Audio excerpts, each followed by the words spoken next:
Good evening, everyone, and welcome to the Holyoke School Committee special meeting of the board. Today is Monday, September 18th. I can't see Sam, so Ms. Garcia, roll call, please.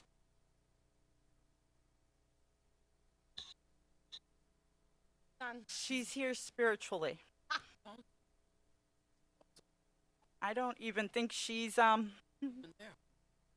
Okay, we're going to open up the roll call. Mayor Garcia, will you have the honor of doing roll call, please? Absolutely. Mayor Garcia. I knew you would do that. Here. Mildred Lefebvre. Present. Aaron Brunel. Here. Gustavo. Here. Rosalie. See. Yadi Lett. Here. Irene Feliciano. John Wellahan. Here. William Callamore. Here. Ellie Wilson. Here. All rise for the Pledge of Allegiance.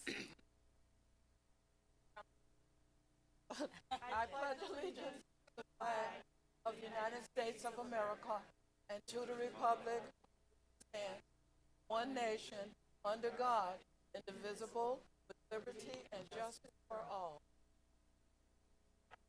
So thank you everyone for being here with us this evening. To start off, just going to read a little rule here. So just a friendly reminder that on March 29th, 2023, Governor Healy signed into law an act relative to extending certain state of emergency accommodations, which among other things extends the expiration of the provisions pertaining to the open meeting law to March 31, 2025. Specifically, this extension allows public bodies to continue holding meetings remotely without a quorum of the public body physically present at a meeting location, and to provide adequate alternative access to remote meetings. The act does not make, oh, Oh no. Aaron, Touch one moment. I don't have this memorized. two fingers. Okay. The act does not make any new changes to the open meeting law other than extending the expiration date of the temporary provisions regarding remote meetings from March 31st to March 2023 to March 31st, 2025. So, pursuant to Mass General Laws, Chapter 30A, Section 20, I am hereby informing all attendees that a video and an audio recording is being made of the meeting, and the meeting is being live streamed and run on the city's community TV channel. So, as everyone is aware, this evening is just a special meeting for one specific item. So, we do have people who have signed up for public comment. So, at this time, if there's anyone else that would like to sign up, like I said, I want you to feel that you can speak. Please come in to the Fiefeld room. So if you're out by the cafeteria, I'm going to give you time to come to the Fiefeld room and sign up. On the other table at the other end, there's a sign-up sheet. And just because I don't know where these first individuals are, I'm going to read 5 names. And I'm going to give them some time to make it here into the Fiefeld room. So I ask that people please make sure that you allow them to get through. So the first 5 individuals that have signed up are Tessa Murphy Romboletti, Ann Regali, Mimi Panich, Megan Barkham, and Gary Enright. Now, what I am going to say is it's 2 minutes per person. And when you come up to the microphone, please state your name and your residence. So as they start coming this way, we'll give them our first speaker. Are you, no, oh, okay, you're not first. What's your name? Anna. Anna Regali. Okay. You can have a seat there if you like.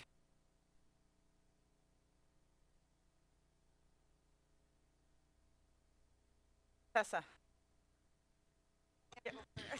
Ann's gonna go first, okay, Tess?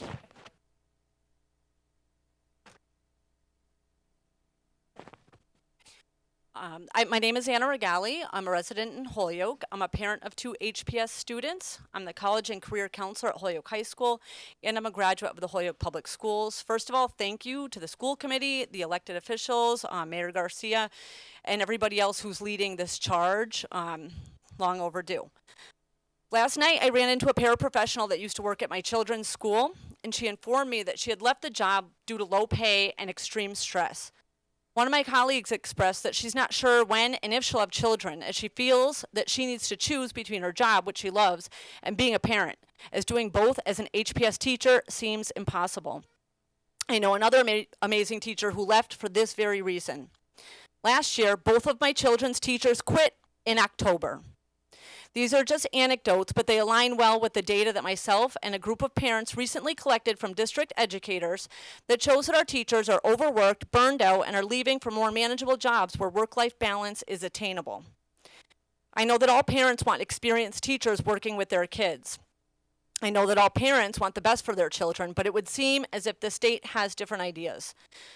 Outsiders came in, took over, took away all local control, took away union rights, overworked the staff, and achieved no improvement in outcomes for our children. This should be unconscionable for all of our elected leaders. Fight for us.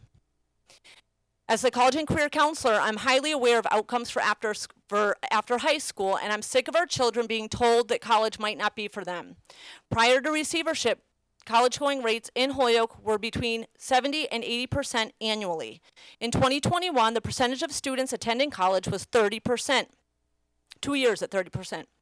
While this number is, of course, impacted by a number of factors, including the pandemic, there's been a fairly steady decline in college-going rates since receivership began.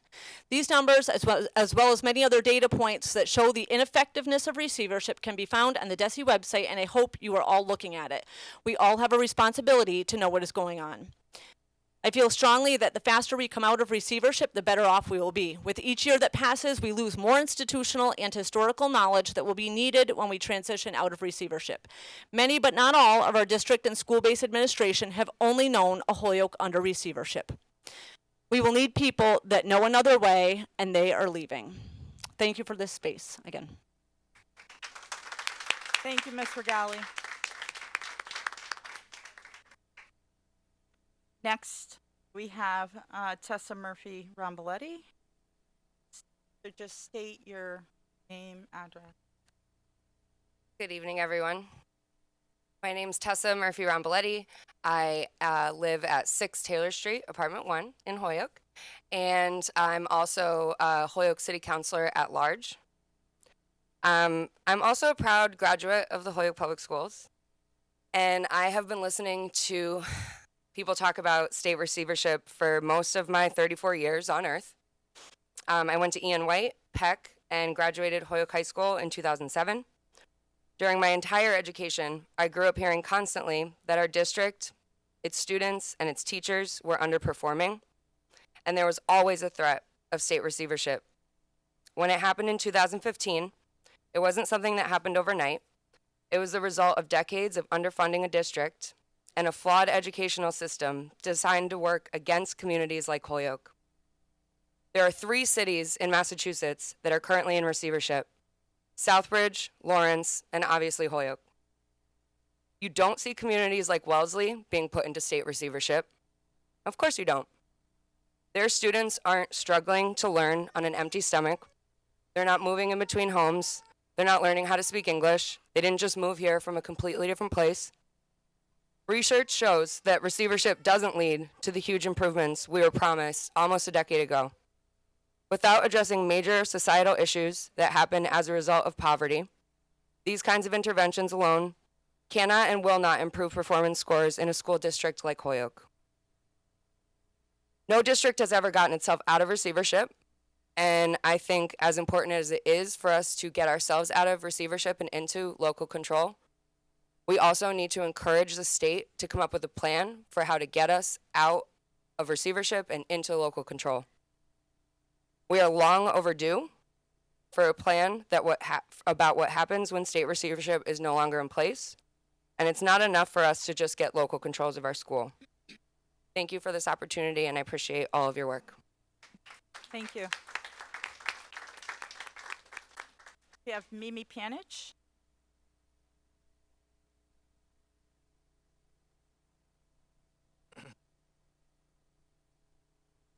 Mimi Panich, 134 Madison Avenue. And is this better? Okay, great, thanks. I too am a graduate of Holyoke Public Schools. I went to E.N. White. I went to Lynch Junior High School when it still existed. And I'm a graduate of Holyoke Public Schools. And, you know, I have to say, I received an excellent education there. And I do not pretend to be an educator, but I pay attention to local affairs. And one anecdote from when receivership kicked in, the then administration asked the entire committee that was making the decision on behalf of the state government to come and just spend a day observing our schools. It was something like a 9-member body. 2 people responded to the invitation and came and spent the day. And when the time came to vote, those 2 people voted against receivership because they could see that what we were doing here was effective, it was important, it was not worthy of having the state come and scoop up control. And the other 7, you know, we can all speculate as to their motives, but they went ahead and insisted on doing this. Now, if there were a magic bullet for all of the issues that the previous 2 speakers have identified, if there were something that we knew as a society would completely fix our schools, would enable children with the difficulties that so many Holyoke children face to succeed brilliantly with some new regime, we would know about it. Not only would it be employed across the nation, but the state would have figured it out by now. Instead, we have seen performance fall. We have seen all of the issues with morale, with the ability for dedicated educators to teach effectively, basically being destroyed by receivership. And, you know, to a certain extent, this is out of control, but I wanted to thank everybody here for what you're doing to try to stop this. It is past time it ended. It's a failed experiment. We know better than Boston what our kids need. So thank you very much. Thank you. Megan Barkham.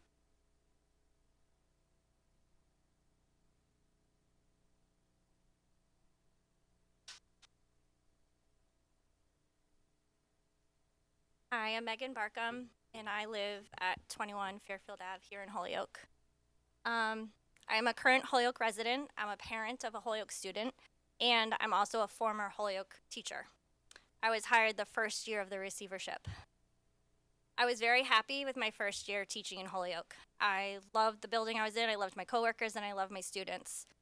But that was also before the receivership instituted all their changes, like extended school day, focused only on reading and math, with little emphasis on science, social studies, social emotional skills, and age-appropriate learning and adequate interventions for students who need extra support but do not have an ed plan. The stress from the job and workload made it difficult for me to feel like I was my best self for my students and my family at home. A lot of things that were done went against what I felt was what my students needed and created an unhealthy and unsafe learning environment. I loved my students and my coworkers, and I did not want to leave, but I had to do what was best for myself and my family. While I used to work in Holyoke, I'm still a resident and love this city. My son is a student in Holyoke in the dual language program, but I have concerns for his educational experience. There's a huge concern for staff turnover and how this affects student learning. As a teacher and a parent, I know consistency is key to the best outcomes for our kids. I want what's best for Holyoke, and I believe that local people making decisions about local schools is what's best for our children and our community. Thank you for your time. Thank you. Gary Enright.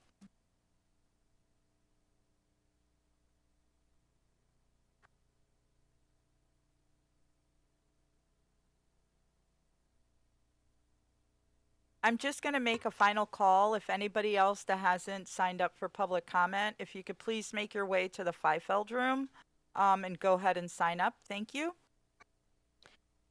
Yes, I'm Gary Enright, 26 Amherst Street in Holyoke. I want to focus on a couple of things from as I observe things about what's happened since the takeover. I was a product of the Holyoke parochial and private schools growing up, but when I moved back to this area with my wife, we had a lot of faith in the Holyoke Public Schools, and all three of our daughters were educated in the Holyoke Public Schools, starting just about 30 or 31 years ago. My youngest graduated in 2015, and it was the spring just before, I believe, the takeover of the schools that fall, or that summer. She got an excellent education. A teacher many, many years ago told me that he will match the top 100 kids at Holyoke High and Dean to the top 100 kids anywhere in the area. And we would match up very well based on where children were going to school. Products of the Holyoke Public Schools. Okay. He meant it. He knew what he was talking about. Okay.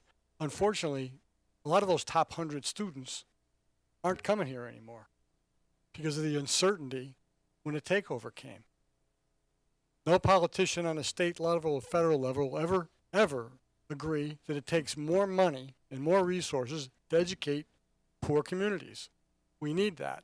They came in and didn't do that.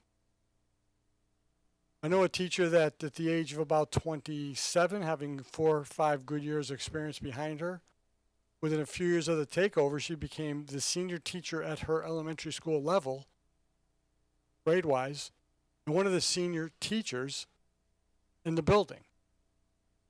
We always had a group of veteran teachers that stayed to retirement, and we had a middle tier of teachers that took over when they retired, and in a mentor system. Right now, back around the time of the takeover, with no union representation and chaos, a lot of those senior teachers retired early. And if those middle teachers, that they had another place to go, they went due to that uncertainty. We're never getting those teachers back. They should still be here. They probably would have another 10 or 15 years left here in Holyoke. Holyoke teachers, at least for 50 years that I know about, always took great care of Holyoke kids, no matter where they lived in the city. We don't have that anymore. That's the damage done by the state. We're never getting them back. Okay? And while we have some new teachers that come in, some are pretty solid, based on what I'm hearing, the chaos is getting to them. If they have a better place to go, they go.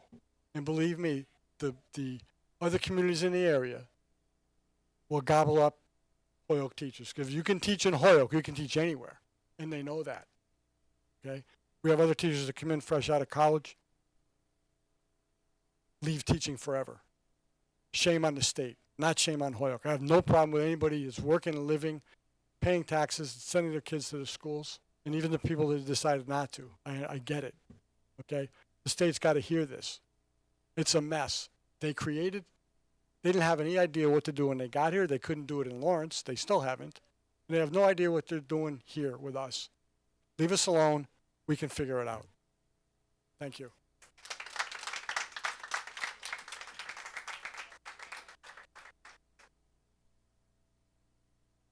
Israel Rivera.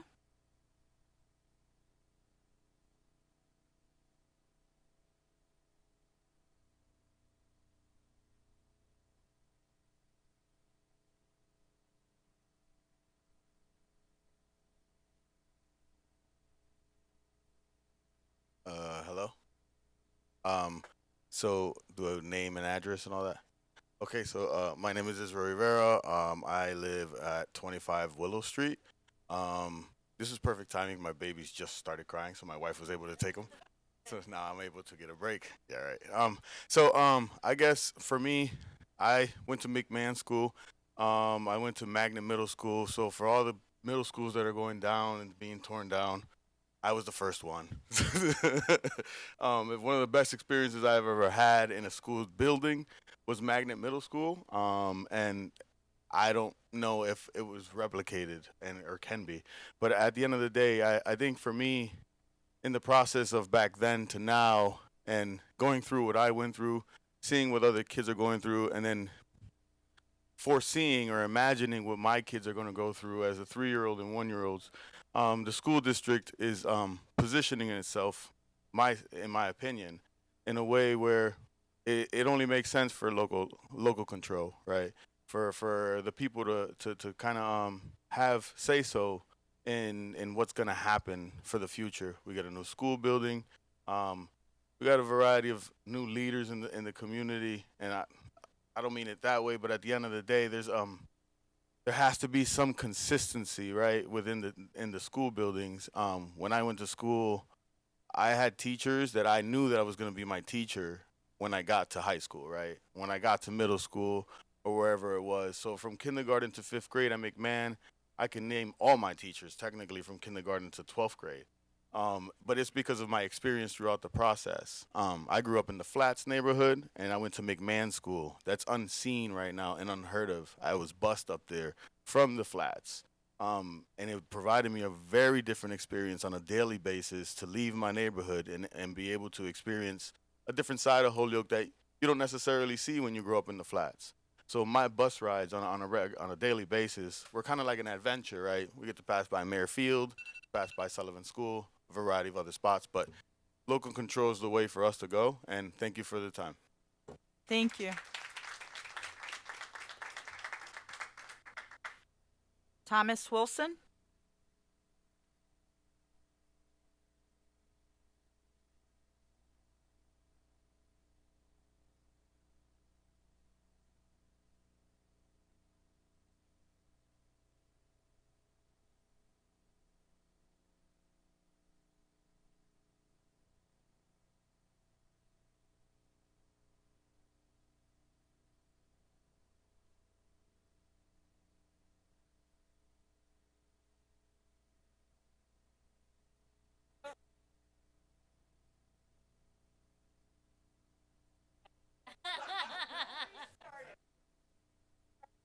Look, I don't even have mine on. We're going to restart so you can go ahead and restart it so that way the people at home can hear you. Oh, push. There we go. All right. I obviously was not in the technical part of the school system, but my name is Thomas Toby Wilson. I live at 21 Hampton Knolls. I'm an attorney, and I have a practice in the city. And what my view of looking at it, I don't have children in the schools. I went through the schools, Kirtland and Peck, which are both going to be gone, the high school. My speech is about something probably that the mayor would like to understand, that bringing the schools back would be a major part of the revitalization of this city. It would bring families coming in and bring families into the city, and with that and some of the works we would do with the parks, and this would be a family-friendly city. Your children would go to school from kindergarten on, and they'd have, like, I don't know about you, but I have friends from kindergarten on, and I just think that this is a major step in the revitalization and the rebirth of Holyoke. That's my opinion. Thank you.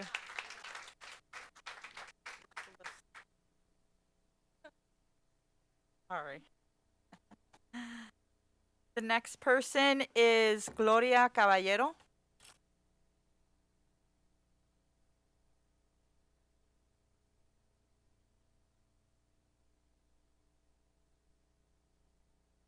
Good evening. My name is Dr. Gloria Caballero Roca. I live on 5 Whiting Avenue here in Holyoke. My 2 children went to public schools here. Actually, the older one came here to the dean, and I remember very fondly all of the trades that he learned, starting with electronics and robotics, et cetera, et cetera. The other one graduated from Holyoke High School in 2014. I am here not now as a mom because they're not going anymore to school, but as a grandma.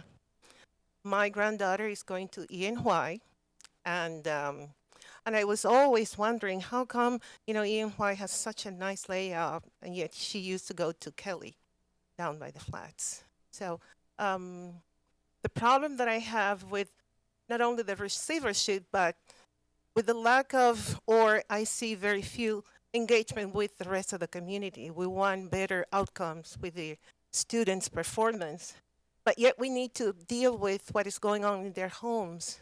There are people getting evicted. Housing is a problem. And we need to really look into those aspects when we talk about students' performance or underperformance. apart from the fact that teachers are leaving our schools because they're getting paid better outside of Holyoke, and all the problems that the teachers face regarding discipline inside the schools needs also to be addressed. So I'm here just to praise the work that this committee has been doing. Thank you guys for all the work you've done, and then motivate you to really go out into the community and door knock and ask questions. How are you doing? How is that mice infection going? You know, why is it that you couldn't do your homework? Is it because you're still living in the car with your parents, et cetera, et cetera? So receivership has been a wake-up call for me and my family, given that we saw that as something that could magically solve our problems, but has not been the case. We need to really work seriously, engaging with us culturally, engaging with the city in terms of human beings, one-to-one, one-on-one, and talking about other problems that really affect the community. It's not only revitalizing the city, it's also revitalizing the humanity of the city. Thank you so much. Thank you. Thank you.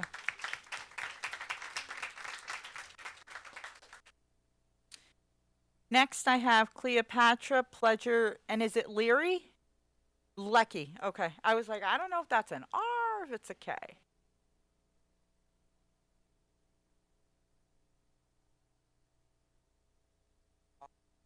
Thank you for having me. My name is Cleopatra Pledger Lecky, and I was a Bostonian resident that ended up here in Holyoke, which I am happy to be out here. I feel like this is a family-oriented city.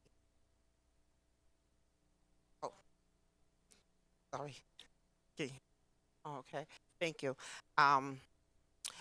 I am excited to be here to address my concerns about the Holyoke Public Schools. For the last 4 years, out of the 5 years that my son has been in the Holyoke school, I see my son decline mentally and educationally. And I find that is a big problem. I would like to be more connected with the education system, and I feel like the education system should be more connected with families. And I didn't see a whole lot of that. I didn't get that embrace.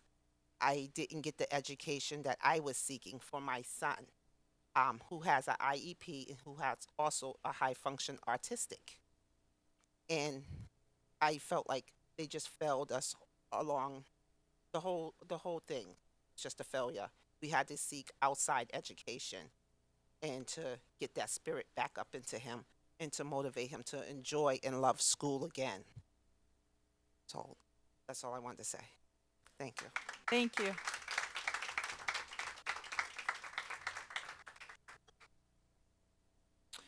Next is June Lavelle.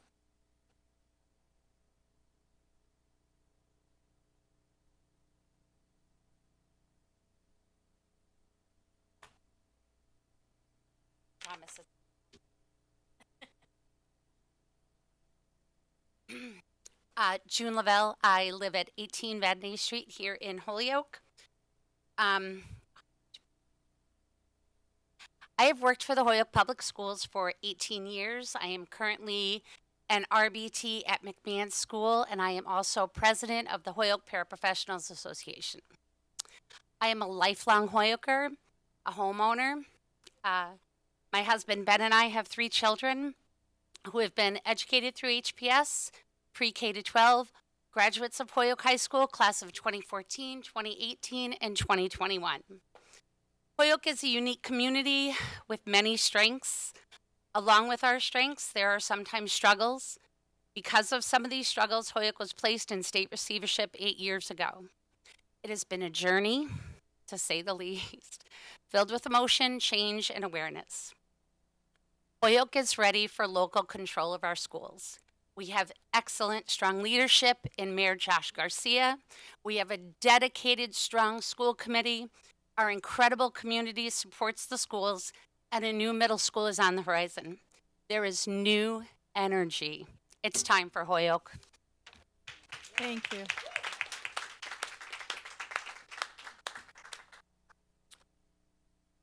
Peter McAndrew.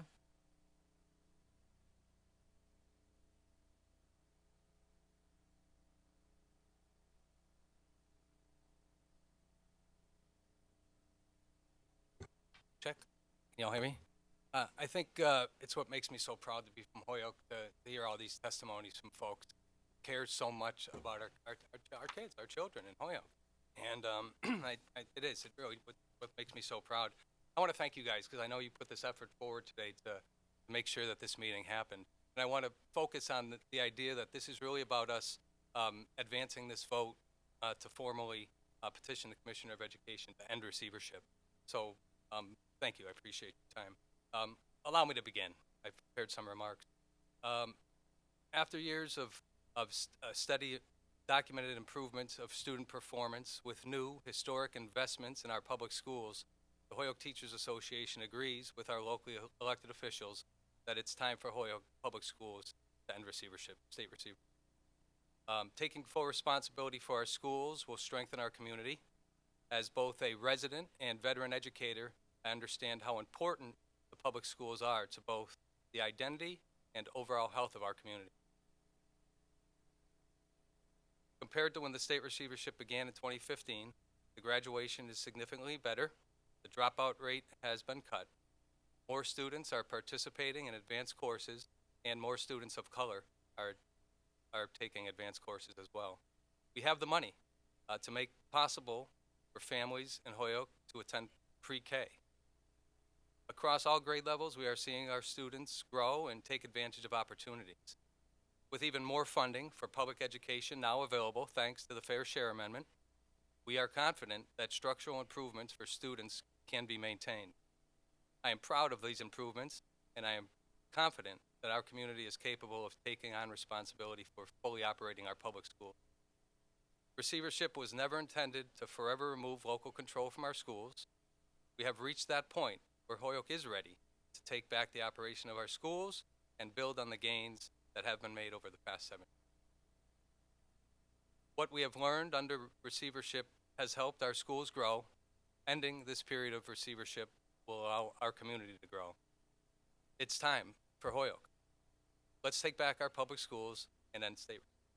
And once again, I appreciate you guys putting this time forward for us because we really feel it's important. And if you can see the overflow in the cafeteria, I think realize how important this is to our community. Former educators came down here from Holyoke who still really care. They care about our kids. So thank you guys. Appreciate you. Thank you.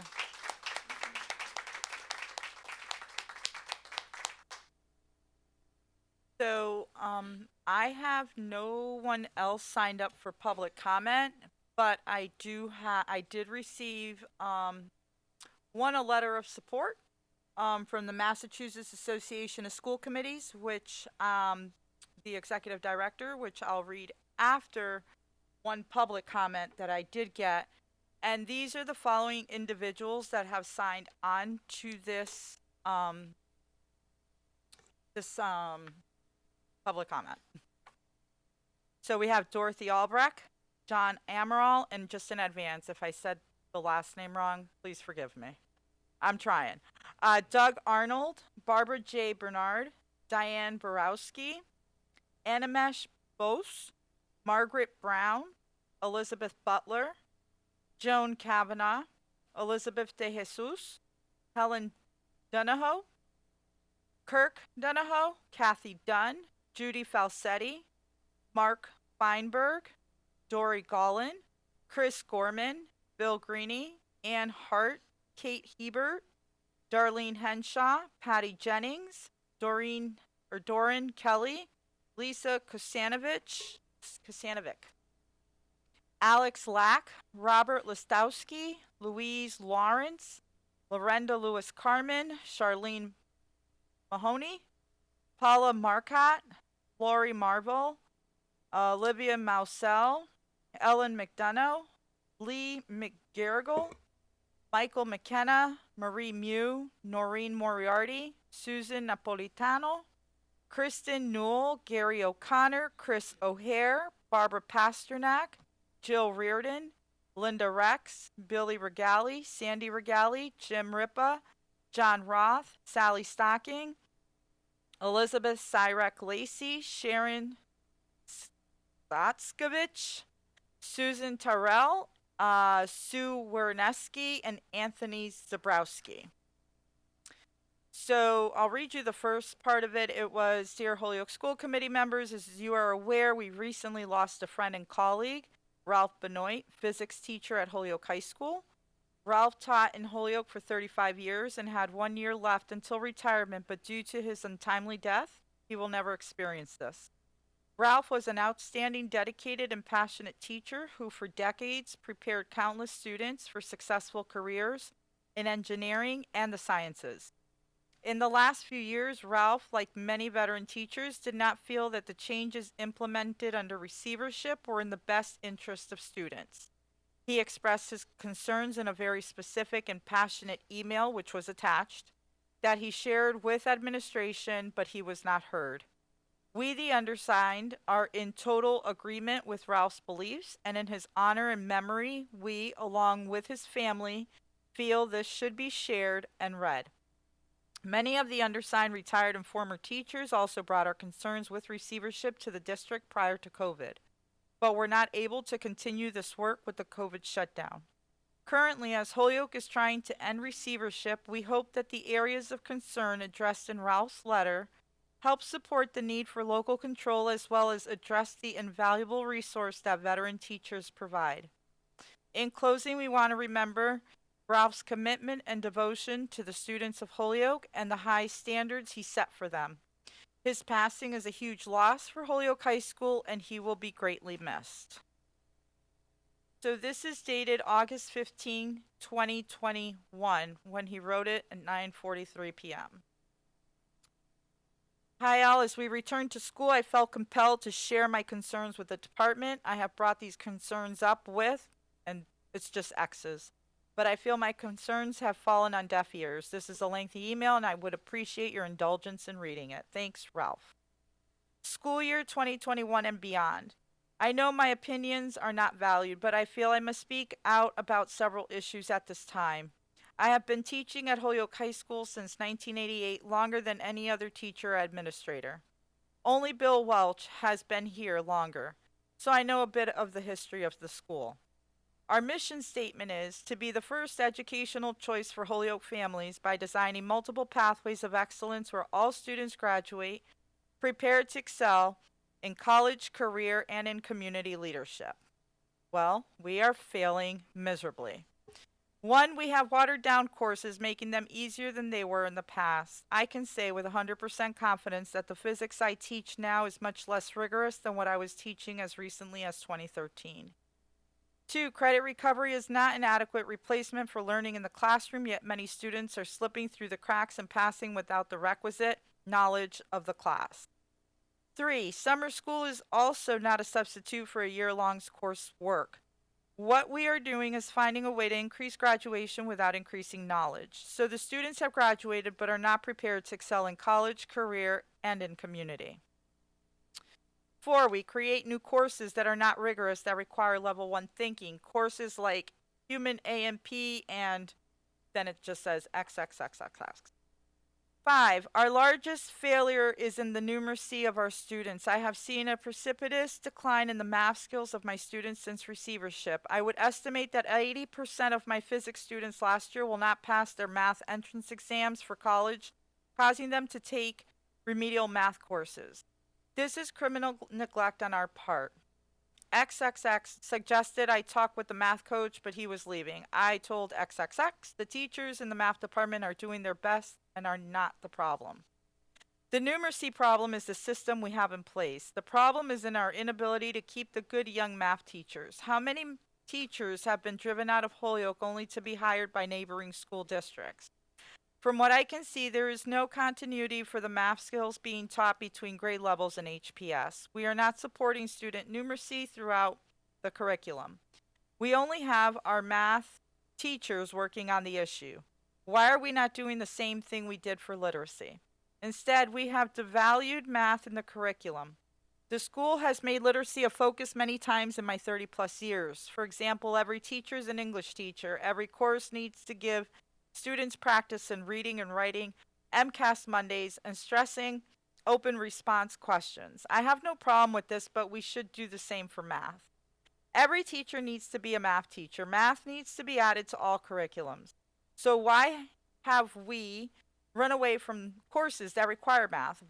Why have we devalued math? Somehow it's okay for people to chuckle about not being good at math. Yet if I said I never learned to read, they'd say I was an illiterate dolt. Neil deGrasse Tyson. The latest results of an international exam given to teenagers ranked the USA 9th in reading and the 31st in math literacy out of 79 countries and economies. America has a smaller than average share of top performing math students, and scores have essentially been flat for 2 decades. One likely reason, U.S. high schools teach math differently than other countries. Public schools in Holyoke District have an average math proficiency score of 14%, versus the Massachusetts public school average of 51%, and a reading proficiency score of 21% versus the 54% statewide average.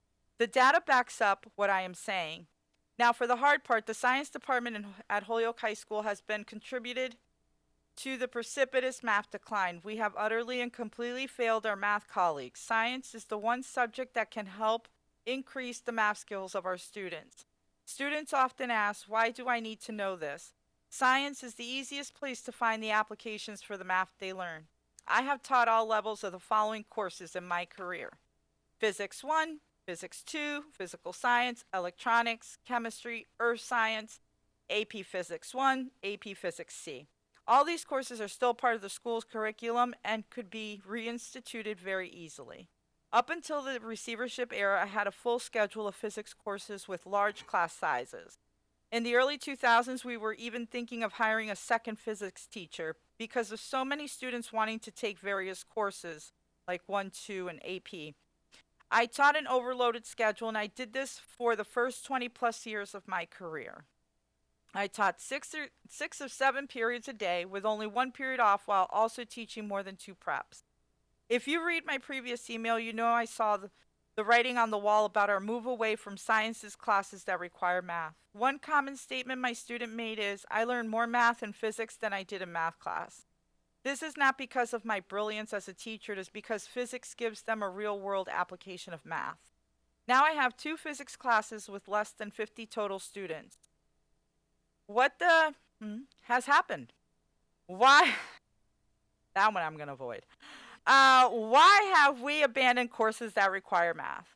Sorry, but environmental science, biology 2, human A&P, and epidemiology do not require much math, and when math is required instead of teaching math, the students are being taught magic. Math versus magic. I will give you a couple of examples of teaching math versus teaching magic. How do you teach conversions? At one time, all freshmen were taught how to do conversions, but most teachers opted to use a method that does not explain the math involved. This method is teaching magic, not math. Magic method. Staircase ladder method instructions. Look at the prefix you have and count how many steps you need to get to the prefix you want. Then move the decimal that many steps and in the same direction to convert the number to the new unit. So an example, 52 millimeters to kilometers. Starting at milli, it is 6 steps to the right. To get to kilo, move the decimal 6 places to the left. This method, although simple, does not explain why the decimal point moved or the direction it moves, and it only works for metric conversions between milli and kilo, nothing else. Benefit: takes less time, easier for the teacher. Cost: does not teach math, gives the student only a very limited number of conversions they can perform. Math method, metric versions using the factor label method. The factor label method is a technique for converting units of measurement into other units of measurement. This technique uses conversion factors that are made from equalities between units. The conversion units are arranged in fraction form in such a way as to cancel all other units except the desired unit. This method works for all types of conversions, both simple and complex. It is extremely useful. The benefit: teaches math. It is useful for any type of conversion. Can be applied to stoichiometry. Cost: takes more time. Then he talks about graphing and explains that one as well. Teaching students how to solve math problems. Talks about the magic versus the math method. So, no, I am guilty of giving up on math approach and resorting to magic when a lesson is taking too long to complete. Last year for my CP physics class, I gave them all the equations already algebraically solve for each variable. I did not do this with the honors and AP class, and their lack of algebra skills was alarming. So what can we, the science department, do to help our students' numeracy? 1, why do our students need 2 years of biology? Up until MCAS came along, we taught biology in year 1. Do we believe our students are incapable of learning the material on the MCAS exam in 1 year? Are our students different from other communities whose students learn bio in 1 year? If so, how? I suggest we return to teaching physical science to all incoming freshmen. This course would teach a plethora of science and math skills that would be applied to future science classes. Number 2, combine the environmental science and bio 2 back into one class. Add more physical science electives. Require all medical and life science students to take physics. Require 1 science course students need to take for graduation is a physical science course. It is very frustrating and disappointing to see the direction we are going in, and even more disappointing to have my voice overlooked, unwanted, and dismissed. So much for being a veteran teacher in today's Holyoke High School. Mr. Benoit.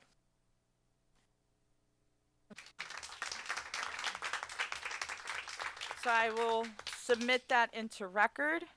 And the last letter of support is from the Massachusetts Association of School Committees. It says Commissioner Riley. So they're going to be sending this to Commissioner Riley specifically. As Executive Director of the Massachusetts Association of School Committees, I have worked closely with the Holyoke School Committee for over 20 years, including that period covering the receivership. More recently, MASC has collaborated with the Holyoke Board with the knowledge of DESE to assist them in preparing for the transition to an independent elected school committee. I believe very strongly that the school committee, the municipal leadership, and the Holyoke community are ready and well prepared to assume the responsibilities provided by law to a municipal school committee. Here's why. Holyoke members have regularly, oh my God, now I'm stumbling. Holyoke members have regularly and diligently participated in professional development for boards conducted by MASC. All members of the school committee, including the current mayor, chair, have completed the Charting the Course program required of new school committee members by law. MASC conducted a focused and customized 8-part series of sessions that was attended by members and the mayor and included basic roles and responsibilities of school committees with the perspective of emerging from receivership. School budget and finance, including a thorough explanation of Chapter 70 and fiduciary responsibilities of a democratically elected board. Special education, state ethics mandates, collective bargaining from preparation and engagement to approving and administering a contract. Open meeting law provisions, board self-evaluation, goal setting, and focusing on student achievement. The sessions ran through June 2023. Holyoke School Committee members have won national recognition for their efforts on behalf of the community and its students. A former vice chair was elected to the National School Boards Association Board of Directors and currently serves as the NSBA National Secretary Treasurer. Current vice chair, Mildred Lefebvre, serves as the national chair of the National Council of Hispanic School Board Members. Members Lefebvre and Irene Feliciano have been recognized as national leaders, moving policy on the pursuit of diversity, equity, and inclusion, and in groundbreaking public policy for LGBTQ students in their roles as delegates to the NSBA Delegate Assembly. Holyoke School Committee members have been actively engaged in their training, asking thoughtful questions, and preparing as a body on acquisition of leadership skills and tactics for community engagement. Under the leadership of Mayor Joshua Garcia, the various agencies and organizations serving children have been resourced in order to provide a safety net for children and families. In addition, our Board of Directors, MASC staff, and I have confidence in the Holyoke School Committee from personal and professional perspectives. We believe firmly that the district is ready to emerge from receivership and in collaboration with the mayor and local agencies and officials set a path toward improving student achievement and the emergence of Holyoke as an engine for student excellence, family advancement, and community economic growth. Yours truly, Glenn S. Kuchar, Executive Director. So with that being said, and moving on to our item on the agenda, receivership, do I have a motion for the school committee to vote on requesting that the mayor submit a letter to the commissioner formally requesting to be removed for the Holyoke Public Schools to be removed from receivership? So I have a motion. This was the first. She moved the motion, Ms. Brunel, seconded by Mr. Collmore. I'm sorry, Rosalie. So, is there any discussion? But I do want everyone, it's going to go to the mayor because he did prepare the letter, which you guys all have in front of you. Can we amend that motion instead? Because the law reads, the school committee of the district may petition the commissioner. So not the mayor petitioning. As a school body, we're petitioning. Okay, so the motion will be that the Holyoke School Committee. We'll ask the mayor to draft the letter. How does that sound? No. Go ahead. Fix your motion. Somebody fix the motion. I would like to amend the motion to say that the letter is coming in from support of the full Holyoke School. Second. Mr. Okay. All right. Any discussion? I know the mayor was going to go ahead, and I'm going to pass it over to him so he can redo the letter.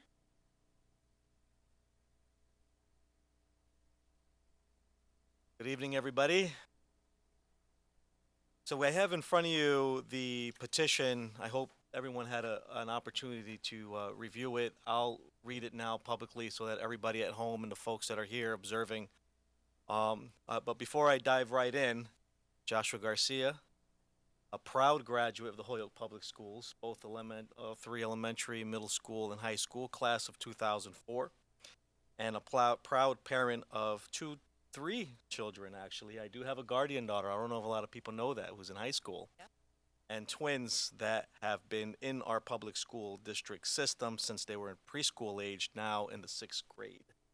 And I'm sure there are a lot of folks around this table and in this room and out in the cafeteria currently, and people who are watching from home who are proud graduates of the Holyoke Public Schools. And you know who else is a proud graduate of the Holyoke Public Schools? Our very own superintendent / receiver, Anthony Soto. So, a lot of good, very passionate, great points that were read off today. And what makes me feel even more proud is the fact of understanding where we come from as a city. And I like to remind people all the time that the city of Holyoke is a very compassionate city. And that level of compassion does come with a great deal of quality of life challenges, some of which you've heard from some of our speakers tonight. Families, the quality of life challenges that they're going through and they bring to the school setting. But because we have such dedicated Holyokers here in the city that understand it's our responsibility to take care of our neighbors, they do exactly that. And I have no question, I have no doubt in my mind that we definitely have a group of dedicated staff in this district currently, and new ones that are coming in, committed to lead and to help shape the young minds of our youth that are in our school system. But with that being said, there is a lot of good, and I think that it's time. It's time for Holyoke. I think there were some really good points on the positive changes that have came out of the recent implementation of strategic objectives throughout the last couple of years, and some of which we'll go through in this petition. But here it reads, Dear Commissioner Riley, as chairman of the Holyoke School Committee, the City of Holyoke Public Schools, and hopefully approved, by the duly elected Holyoke School Committee at a publicly posted meeting on September 18, we write to petition the Massachusetts Department of Elementary and Secondary Education to release the City of Holyoke Public Schools from state receivership. As you are aware, pursuant to Mass General Laws 69, Section 1K, it reads, at any time after a chronically underperforming district has been placed in receivership, The school committee of the district may petition the commissioner for a determination as to whether the turnaround plan adopted under subsection B should be modified or eliminated, and whether the school district shall no longer be designated as chronically underperforming. The decision of the commissioner shall be based on regulations adopted by the board. A school committee may seek review by the Board of Elementary and Secondary Education of an adverse determination. As a way of background, City Schools were placed in receivership in 2015. Since that time, our Holyoke team is proud of its accomplishments working together with our state-appointed receivers, specifically the following which can be found on the Holyoke Schools webpage. Turnaround accomplishments. We are creating learning opportunities that nurture, engage, and ensure that Holyoke students are poised to excel in college, career, and community leadership. Since the beginning of the turnaround efforts, signature initiatives include a full school day with more enrichment, academic, and social emotional opportunities for students in pre-kindergarten all throughout the 8th grade. High school redesign, which includes a freshman academy for more personalized entry to high school and theme-based academics and career vocational technical education programs designed to ignite student interest and connect learning to the real world. Expansion of programs to provide students and families with more choice for their education, including a dual language program, dual enrollment, and early college opportunities for high school students.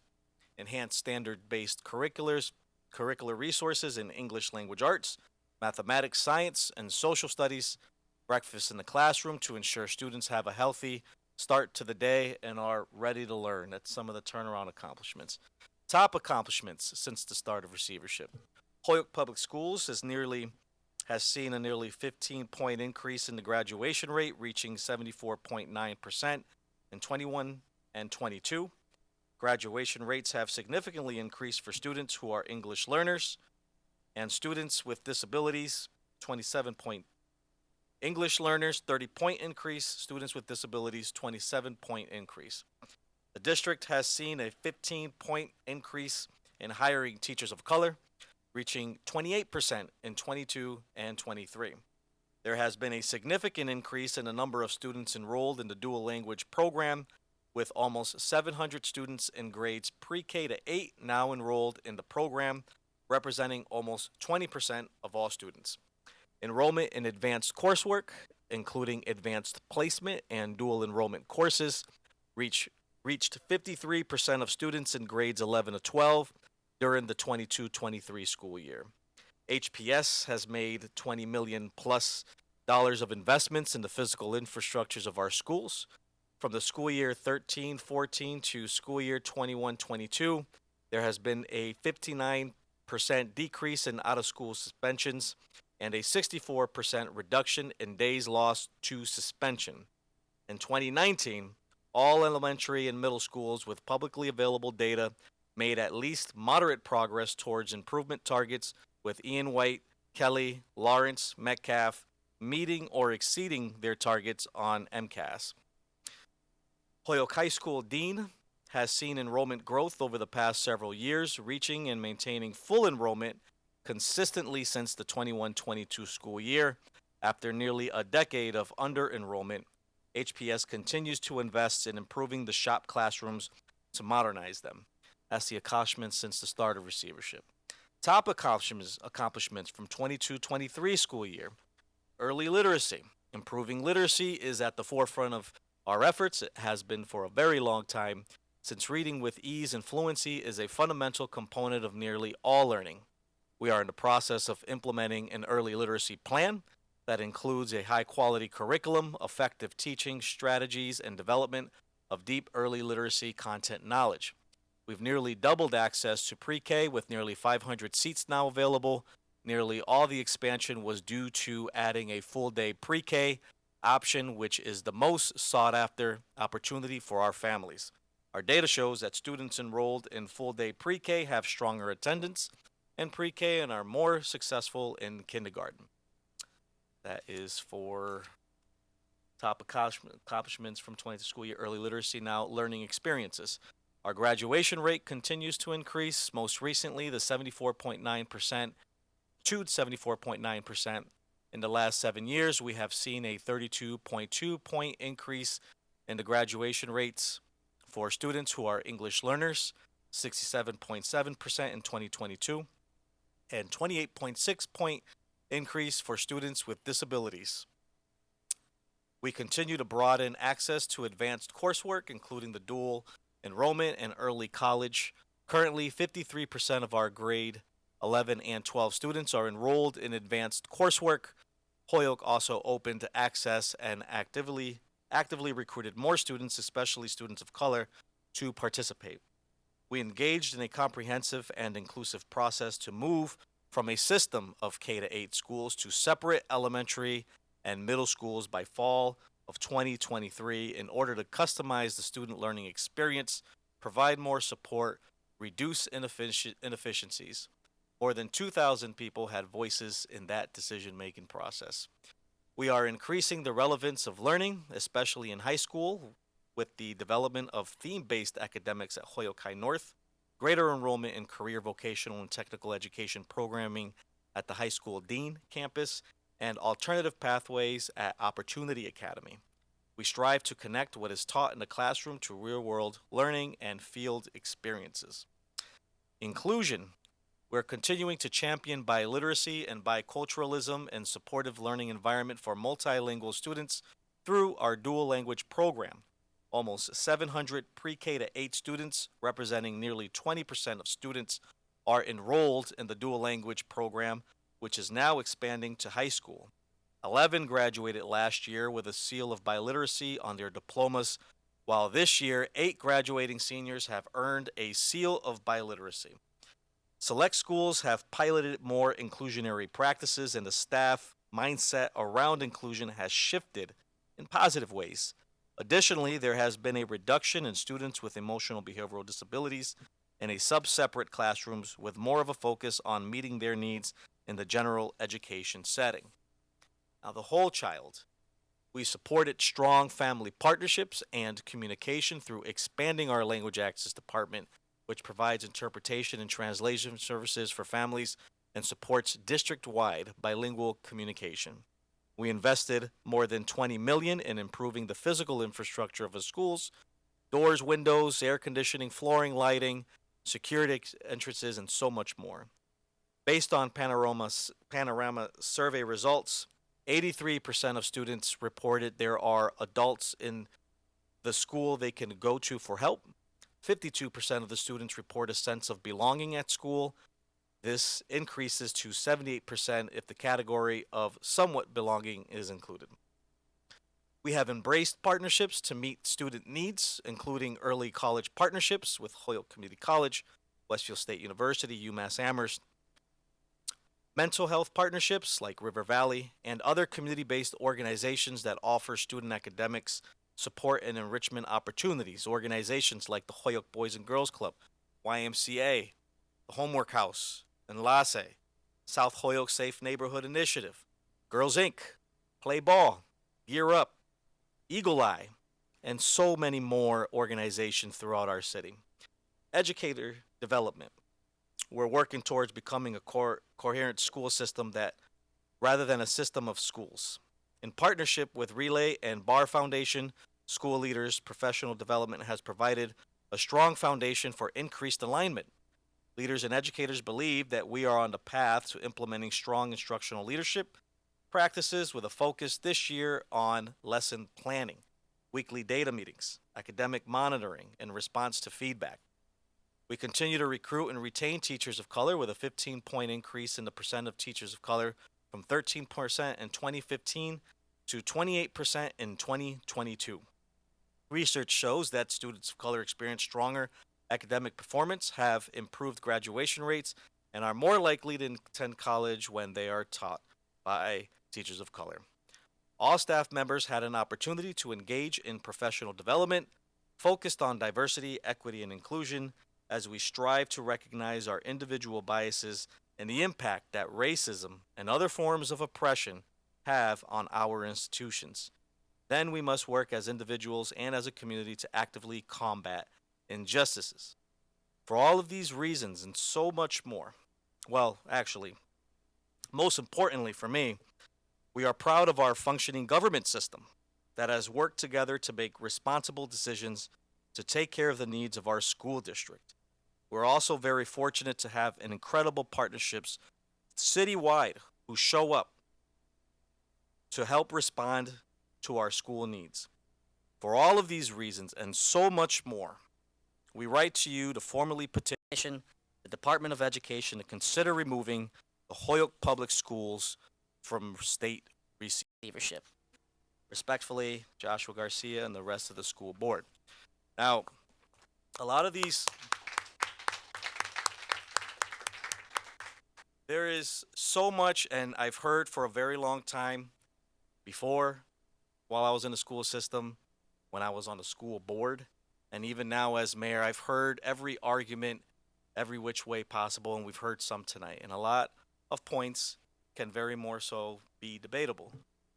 But nevertheless, we can't lose sight of the fact that through our collaboration, and not the mayor, I just happened to start about a year and 9 months ago, is the collaboration of this body who have been meeting consistently every single month as a school board and work together with the receivership. That's a functioning government. A functioning government is this body working with the community to implement several changes that took place throughout the city. Functioning government.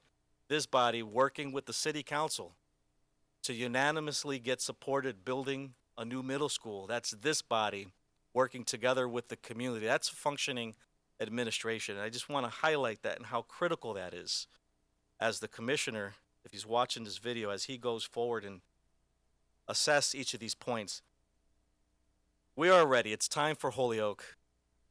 We're from, I don't know, the bottom of my heart, fully confident that we are certainly ready, and it's time for us to take over the school district and make decisions. Take these improvements. Well, there's a lot more we got to work on, but we're ready to do that on our own, in control of this school body. Thank you. Does anyone have any comments, questions? Mr. Collmore.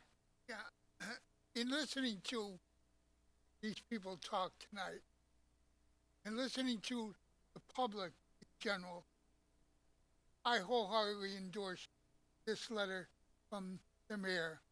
I heard the vice chair read off so many names here this evening that encourages us to do better. We're never going to be perfect, but we're going to strive to be perfect. But this city of Holyoke will continue to be the best city in the Commonwealth of Massachusetts. Thank you, Mr. Collmore. Ms. Tensley Williams? I just want to say that I am very proud to be a part of this board. I'm very proud to be a citizen of Holyoke, and we are going to do our very best. We're going to continue to work hard, even harder, to keep receivership out of Holyoke. Thank you all for showing up. We're happy. Thank you. Ms. Wilson? So I went to school as well throughout Holyoke Public Schools. I attended Highland School, went to Lynch Middle School, and graduated from Holyoke High School. I had a solid foundation in my education in order to be successful with what my next steps were. I'm very proud to be sitting here today as part of a group who is firmly behind getting our local control back. I feel as though when we had our meeting yesterday, it feels like, but yet on the other hand, so many years ago at the War Memorial, that there were so many of us who felt not heard. The standpoint of we need local control. That is our job. This is why we have elected officials. You know, we love our students. I have worked in several school systems. I have never seen a more devoted staff than with Holyoke Public Schools to their students. They go home at night worried about them.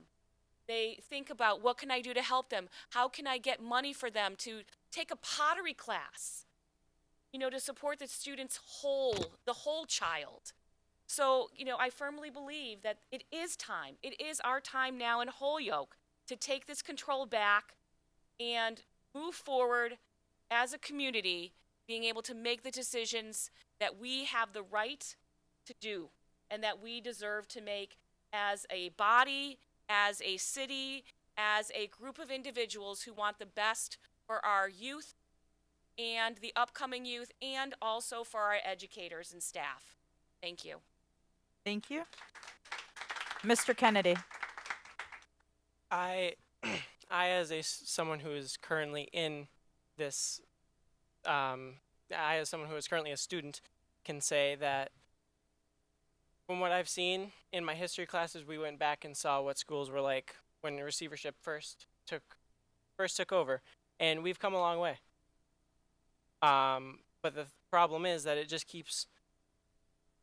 the bar just keeps getting raised, and it's time that we stop it from going any further, because this is a completely more than competent leadership who can control these schools.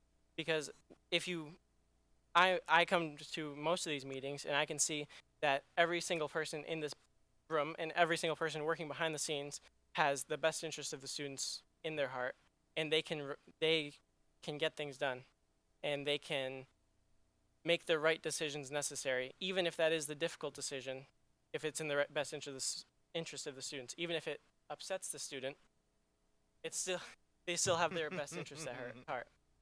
I'm not going to undermine the work that the receivership has done, because it has brought us a long way, but it is time that local control is reinstated so that we can go even further and not focus on just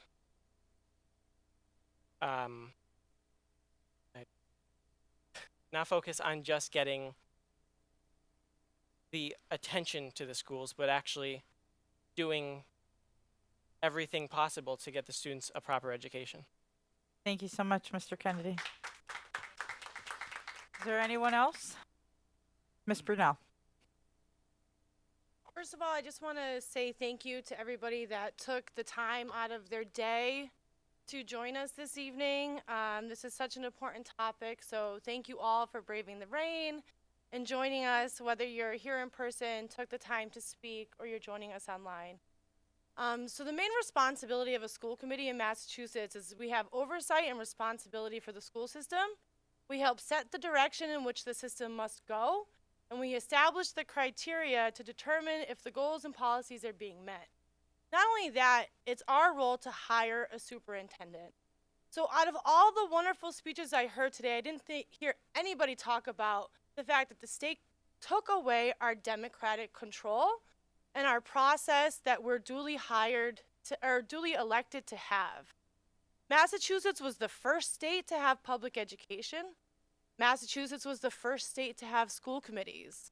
And up until, I believe, 2002, receivership didn't even exist. So much gets lost in the fact of the budget cuts that we faced annually as a school district. I sat here year over year as we faced $5 million on average every single year in budget cuts. I was here when my old reading teacher, Miss Bartley, came in and spoke to us because as a district we were eliminating reading teachers. I was here and I watched as we closed libraries because we couldn't hire librarians. We couldn't afford to have them because of the budget cuts we were facing. The Student Opportunity Act and the Foundation Budget Review helped districts like Holyoke at least become somewhat on a level playing field. Not to mention the impact that charter schools have on the public education as a whole in the state of Massachusetts. But let's focus on Holyoke and how many students in Holyoke go to the charter school, but then maybe don't meet the criteria there because, you know, they're publicly funded, but they're privately controlled, and then they get sent back to the district. And that's part of one of the reasons why we as a district in Holyoke operate with over 25% of our students with special needs, because other places don't want to educate them and they can just send them back. It's okay that the state doesn't fully refund us for charter school reimbursement, but you know, that's okay too. So some of my other points I want to talk about is when you read Mr. Benoit's letter, it really hit me. Because when this district, when our dean of students or whatever his title was at the point, but currently our assistant superintendent, when I caught wind of our algebra course at Holyoke High, and when algebra went from a 1-year course to a 2-year course, and I sat here and I said, absolutely, will we not sit here and watch you dumb down our system so that we can fluff our graduation rates and our student performance? And to hear that letter from Mr. Benoit, oh my God, my blood is boiling. I now have a freshman at Holyoke High who's only getting environmental science, who's probably not being challenged in the way she is because we have a district that isn't challenging our kids just so we can meet the numbers so that our kids can get the rates they need. Is my mic on? Yeah, my mic's on.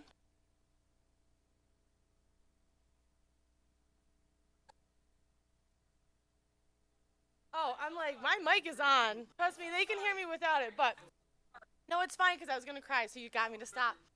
So, but all these points, like, this is why we need local control, because we need to be able to say to our superintendent, no, that is not how we're going to do it here in the city of Holyoke, because all of our students that, like, to the point, we would be getting to take these courses are opting out of Holyoke High School.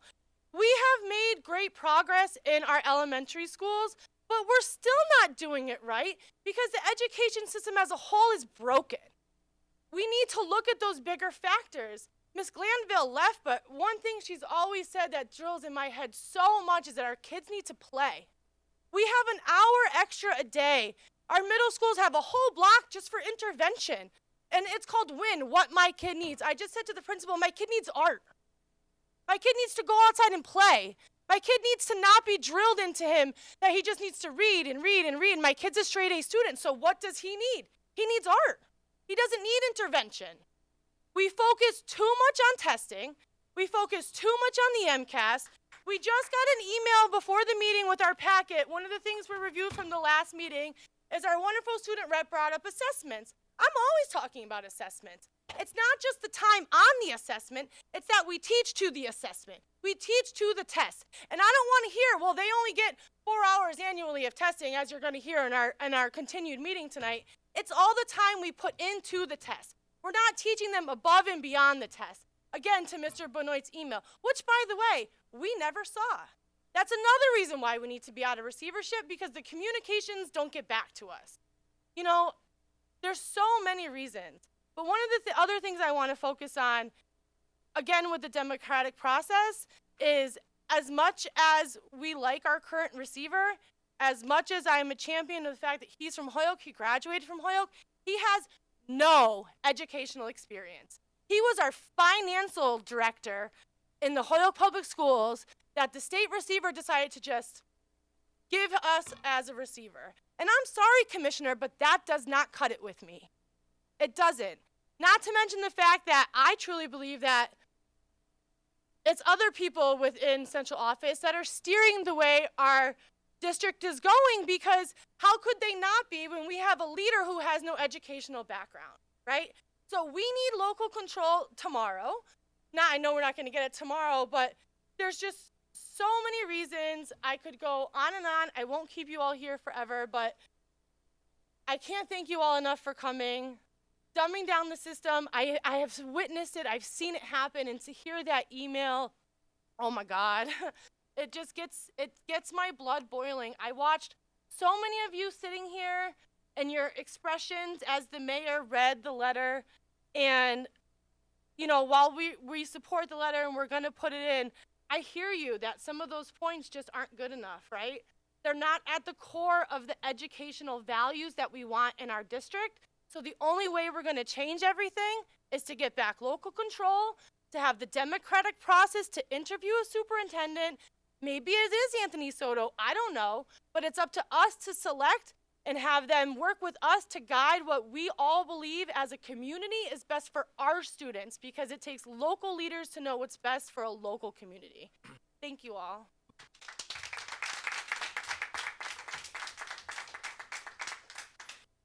Mr. Wellahan.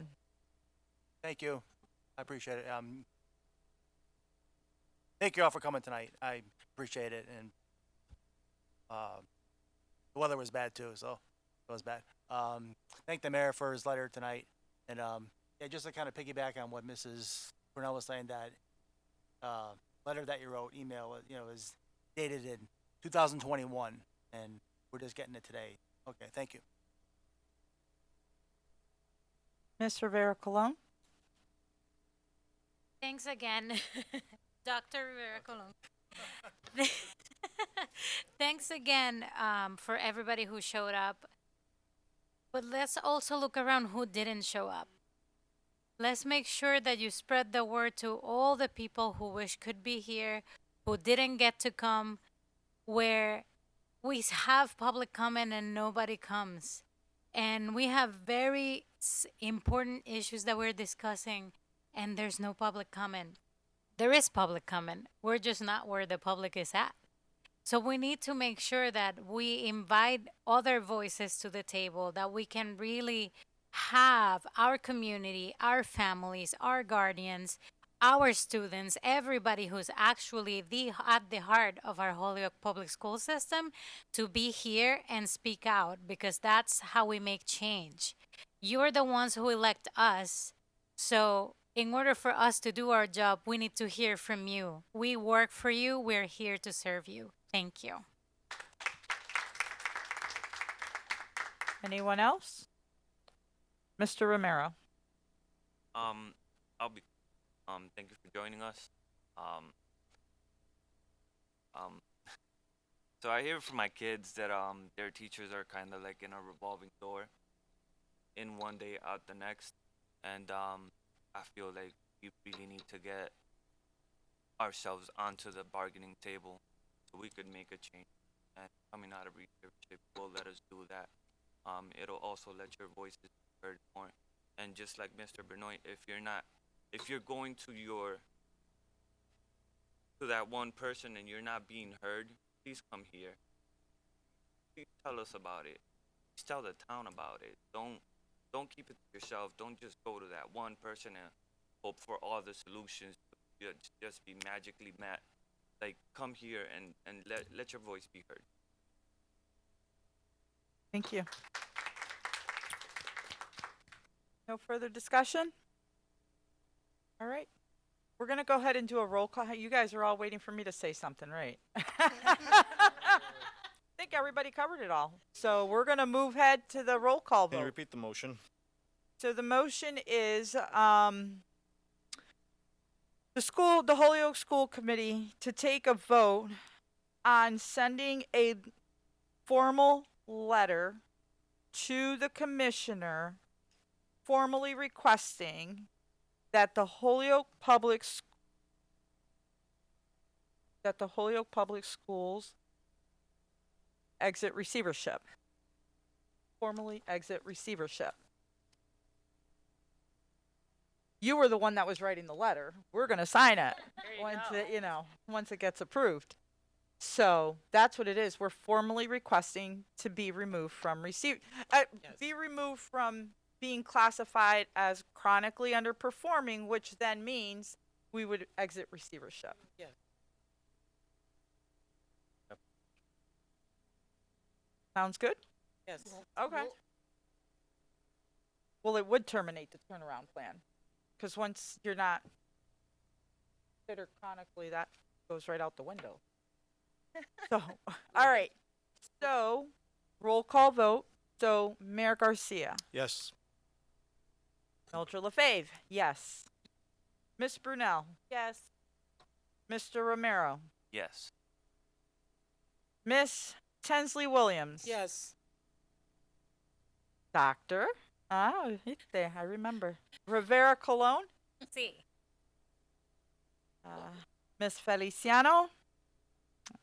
Mr. Wellahan. Yes. Mr. Collmore. Yes. Miss Wilson. Yes. The school committee has voted unanimously, so we will formally be signing right now the letter. And it will be sent to the commissioner. Huh? Miss Brunel. I just wanted to know if it was possible and if we could lend our student representatives the option to sign on, just, you know, I know they can't formally vote, but if they'd like to sign on just as supporters of the motion or of the letter.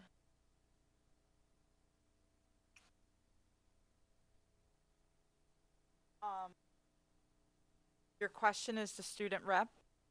My question is, can the students rep sign on as in to show their support if they'd like to? So because this is the first time that we're even going through that, I know somebody who's very well aware of what we can and can't do. So do I have a motion to allow Ms. LaFawn to respond to the question from Ms. Brunel? So move. There's okay. Any discussion? So, okay. All those in favor? Aye. Aye. Great.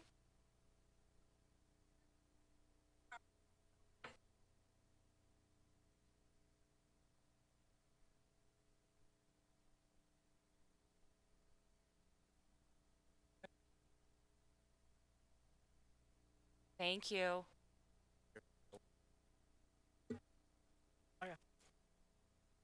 All right. So,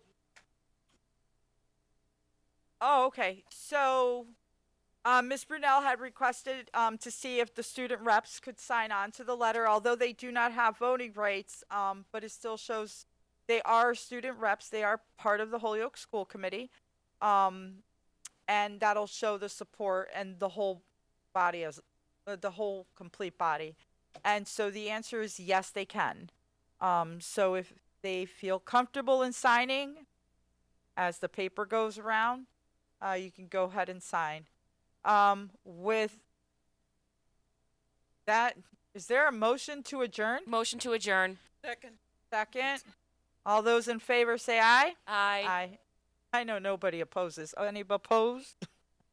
Motion passes unanimously. The meeting closes at 6:34 p.m. We will start our regular meeting in 5 minutes. Well, 10 minutes because we have to wait for the superintendent to get over here from the other end.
Good evening and welcome back to the Holyoke School Committee meeting. This is the regular meeting of the Holyoke School Committee. It is Monday, September 18th, and we are starting the meeting at 6:47 p.m.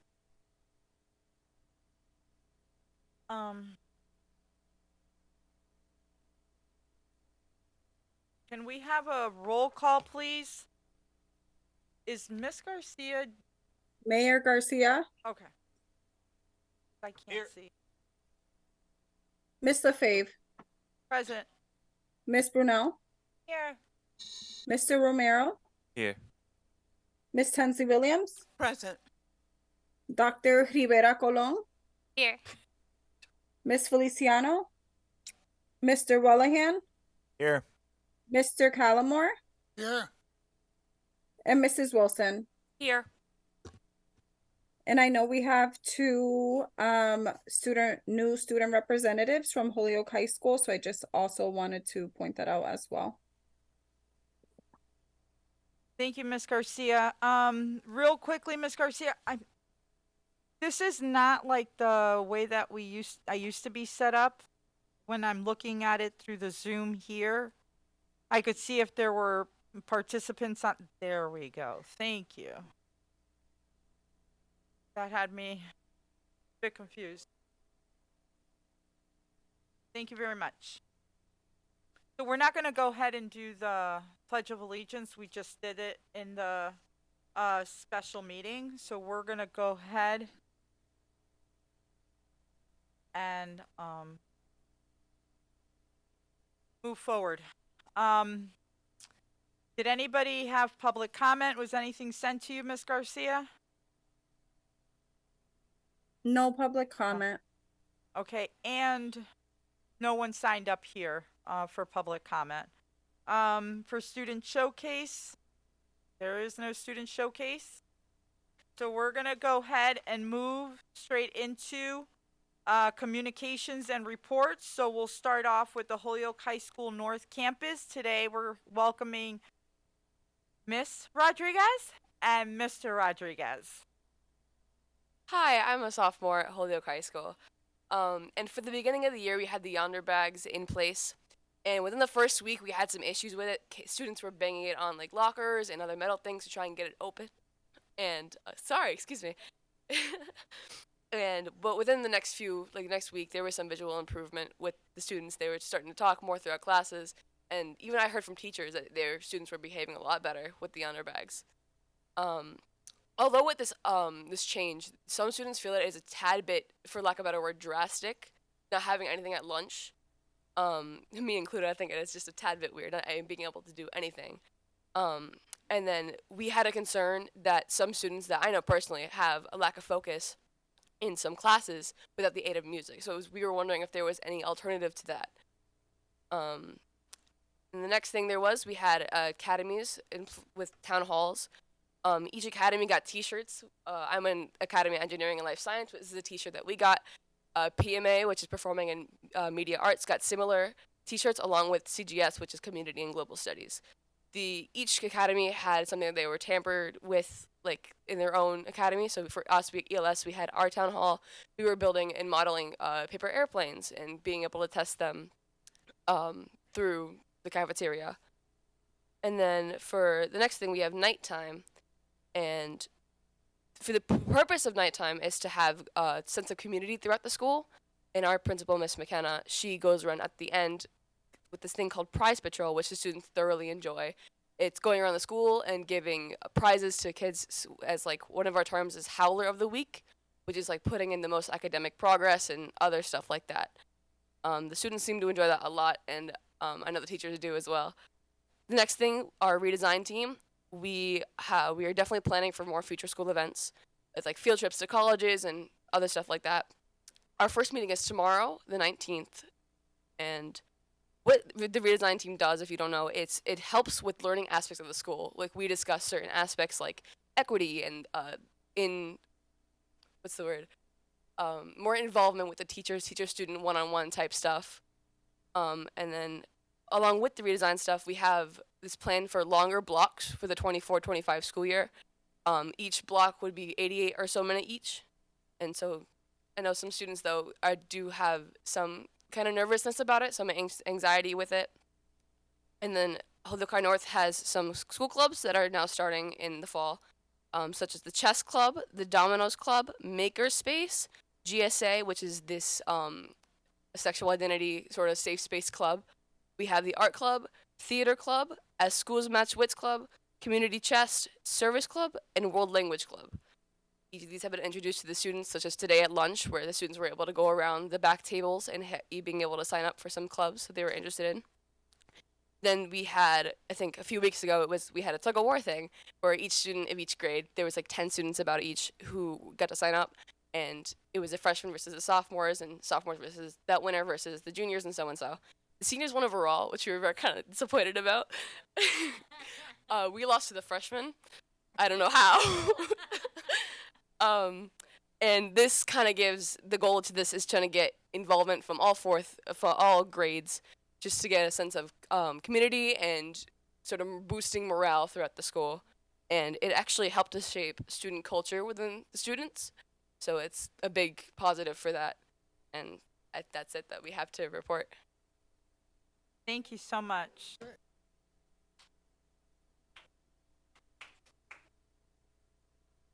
Mr. Rodriguez, would you like to introduce yourself? And welcome. Hi, my name is Nicholas Rodriguez. I'm a junior at Holyoke High School. Welcome. Basically, we've already gone over the report, but mainly we've been stressing about the Yonder bags and their effectiveness, some of their issues, some of the pros and cons. While we've seen it help to build more communication with the students. We've seen just them begin to talk more with each other rather than be on their phone. There's been more attentive class. However, as we talked about previously, there have been attempts to break the bags, and it has slowed down, but it hasn't fully stopped. Obviously, we had the Academy's town hall. ELS's all academies have had their town hall right now.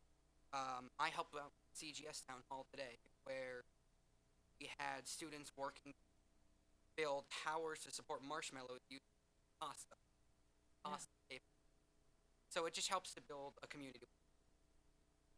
We had, obviously, nighttime, which is just, it helps, we're building a community, helping students to understand what's going on in school, how to prevent things such as bullying, such as just getting everyone together.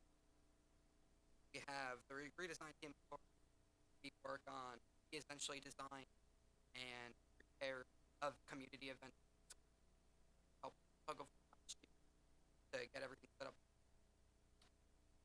We have obviously all of our school clubs, chess club, which I'm a part of, Makerspace, art and crafts. It all helps to get students involved. Well, welcome. Thank you so much. Excuse me for a second. You hear it too, right? You guys hear this background noise? I don't know if someone's on a phone, on a TV, if one of these TV's volume's on. That's all I hear. Thanks.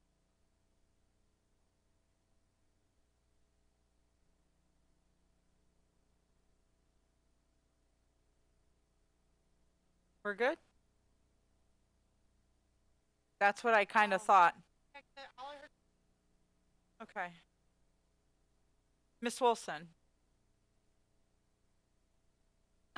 So I hear what you're saying about students needing music in the background, and we're talking about, of course, during independent work time. Yes. I'm sure. So, do you have access to like Chromebooks? Yes. Okay. So, so at a school where I work at, we just implemented, no phones during the academic. What some teachers have done is have students be able to use the Chromebook, like on Spotify. As far as I know, those are blocked on our school. Those are websites. blocked. Okay. So I was just trying to think of like another option during independent work time, because of the, the Yonder bag situation. So I was just thinking. I'll think more. I'll get back to you. Miss Brunel? You guys have access to the library's media? I don't personally don't go to the library. I know students who have access. So I'm just wondering if you guys have access to the media that's available through the Holyoke Public Library. I'm sure you can access, or not through the Holyoke Public Library, maybe, but at the Holyoke High Library, I'm sure you could be accessing media through your Chromebooks that way, possibly. They must have some audio I'm sure, books or but I know I don't personally don't go to the library, so I'm not really fully sure myself. as someone who went through high school without a cell phone, I have unfortunately very little empathy for the challenges of getting the phone taken away, only because I understand the social and emotional benefits of having to talk to your peers and having to talk to teachers and not being on your phone. So I get it, but we've become too dependent as a society on that constant dopamine fix, on that constant, you know, so we all, adults included, need to be able to have our brain shut down and have time to where we're not being fed constant activity, which is one of the reasons I don't even like how much education is on a screen these days, because even just the lights, it's that constant activity that we need. So we as a society as a whole just need to adjust to not needing that constant stream of dopamine.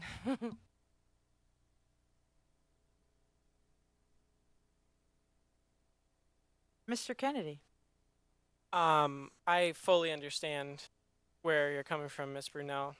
I do, but I think the student's biggest objection is that the phones went from being so reliant and heavy on our life to stopped with a brick wall. And like you pointed out last meeting,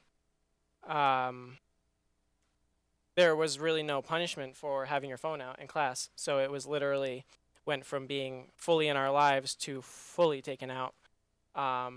And I have actually seen a small improvement in students participating in class, but also the pandemic has created a generation of students with severe social anxiety, myself included. And you can't just go from having the biggest coping mechanism in schools being our cell phone to immediately being taken away. So I think that maybe if it was done in a slower and more effective process, then it might be easier for the students to focus on and accept. But since it was just like it was such a quick switch, that it's a lot harder for students to accept and cope with in schools. It's your report time, dude. Okay. Ms. Rodriguez? Yes, I fully agree with Mr. Kennedy. I do think the honor bags are a great start to this if it would just, again, slowly be more implemented and so it's not fully shut down. Thank you. Dr. Rivera? Dr. Rivera Colon. I was about to say Rivera, and I'm like, I'm missing something. Thank you. I appreciate you trying. I just wanted to say, and I've said this before, just in general and for the benefit of the new students joining us, everything that happens in a school has to come with learning and education and lessons. And this is one particular instance where it wasn't necessarily rolled out like that. It is in plans that there will be implementation of the learning that goes with it. But like Mr. Kennedy actually said, being that he's representing a vocational school, there has to be opportunities for students to learn to put their phones away, to be able to be treated as young professionals, and be able to have the chance to be able to gain access to having their phones, but then behaving in a way that is going to be conducive to their learning as well, without it being distracting. So, thank you. Mr. Romero. So I'm kind of with Aaron here. I was kind of in the era of we just started getting cell phones.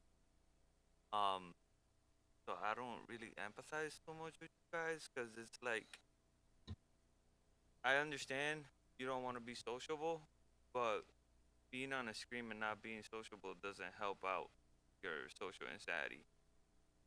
Sometimes have to head your anxiety head on and deal with the problem at hand, not put it in your pocket or in front of your face. Miss Wilson. I would like all the members here at the school committee to look down in front of them to see if their phone is out in front of them right now. I'll be the first one to tell you that mine is. And we should be leading by example if we expect our students not to be using it during thoughtful time, that we should be putting our phones away as well. Single parent of 2, not going away.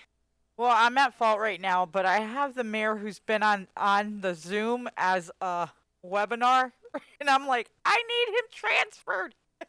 Because he's like, I'm here. So I have a feeling he wants to talk. There we go. We've got him live. Mayor Garcia, do you have anything you want to share? No, I just wanted to make sure you guys knew I was here. Okay, thank you. All right, so we've got the mayor who transferred on over. Okay.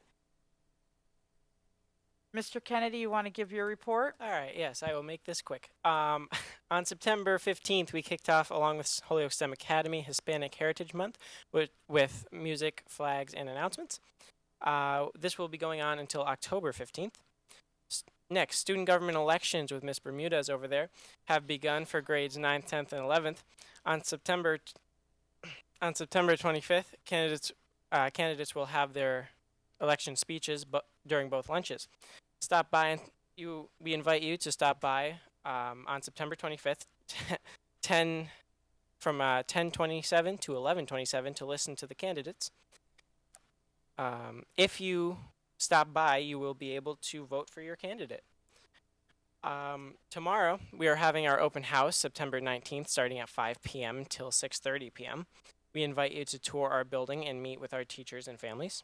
And lastly, ninth graders are continuing their first round of exploratory. For those of you who do not know, exploratory is the process that all freshmen in Dean takes to ensure they are going to the correct shop, the shop that fits them, and the shop that they want to go to. So they go through this big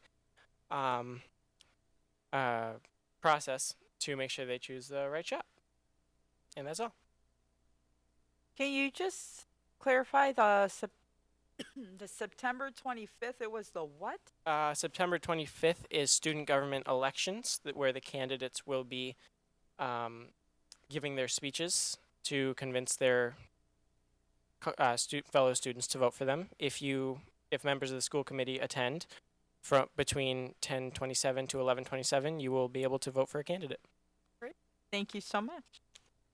Any questions or comments for Mr. Kennedy? No? Excellent. So just for a quick minute before I go into the vice chair report, I'm going to move it over to the superintendent.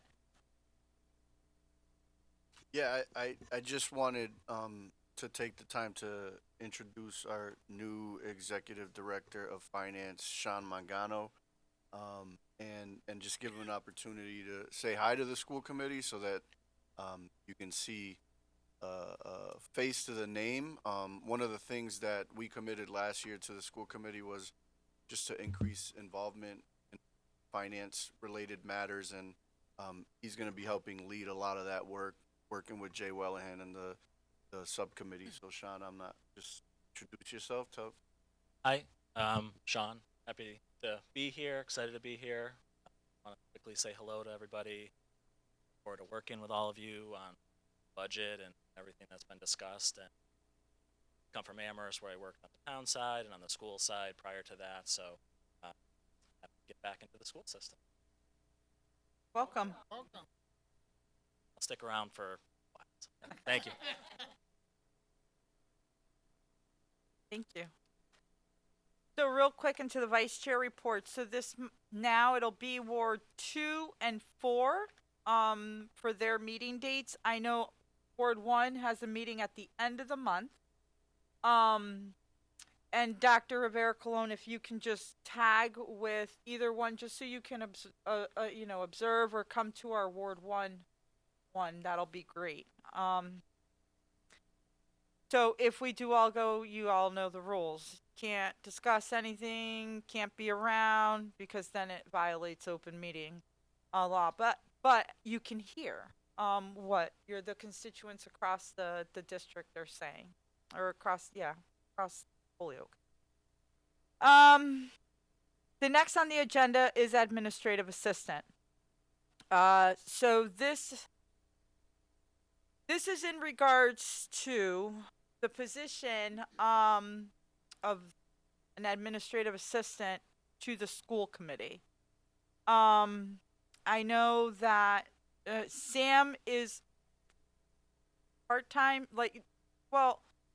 Miss Garcia is only for the regular school committee.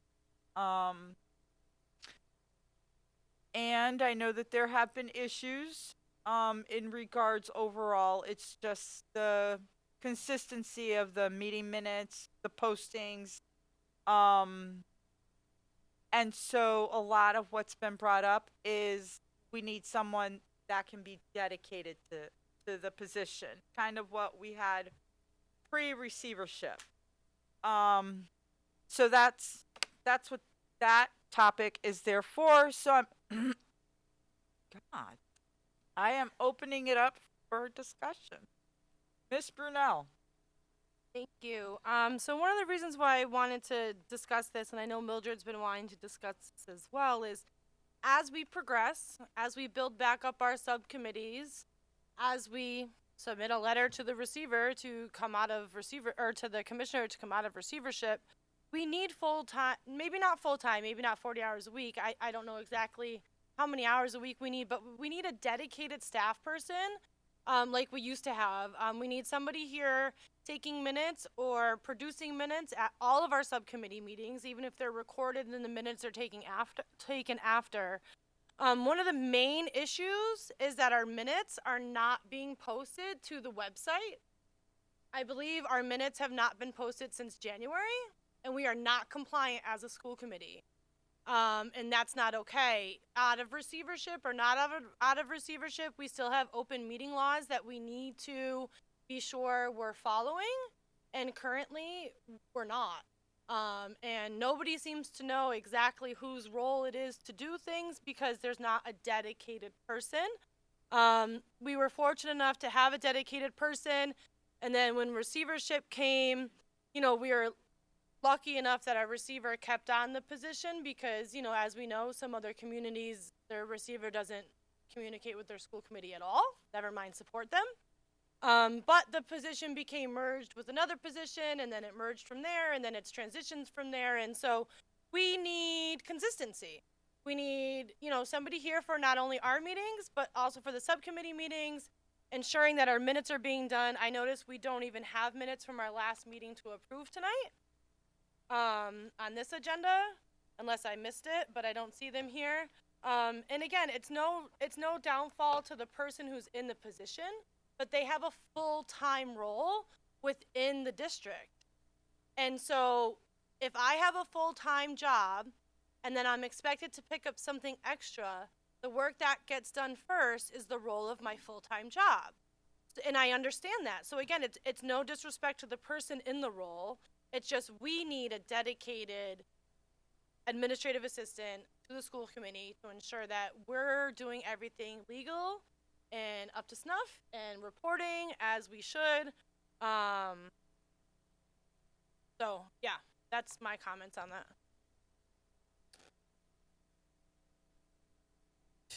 I know I had a couple people. Miss Tensley Williams. I was wondering if we could interview someone, even if we paid them stipend payment, because it might not be a full-time job.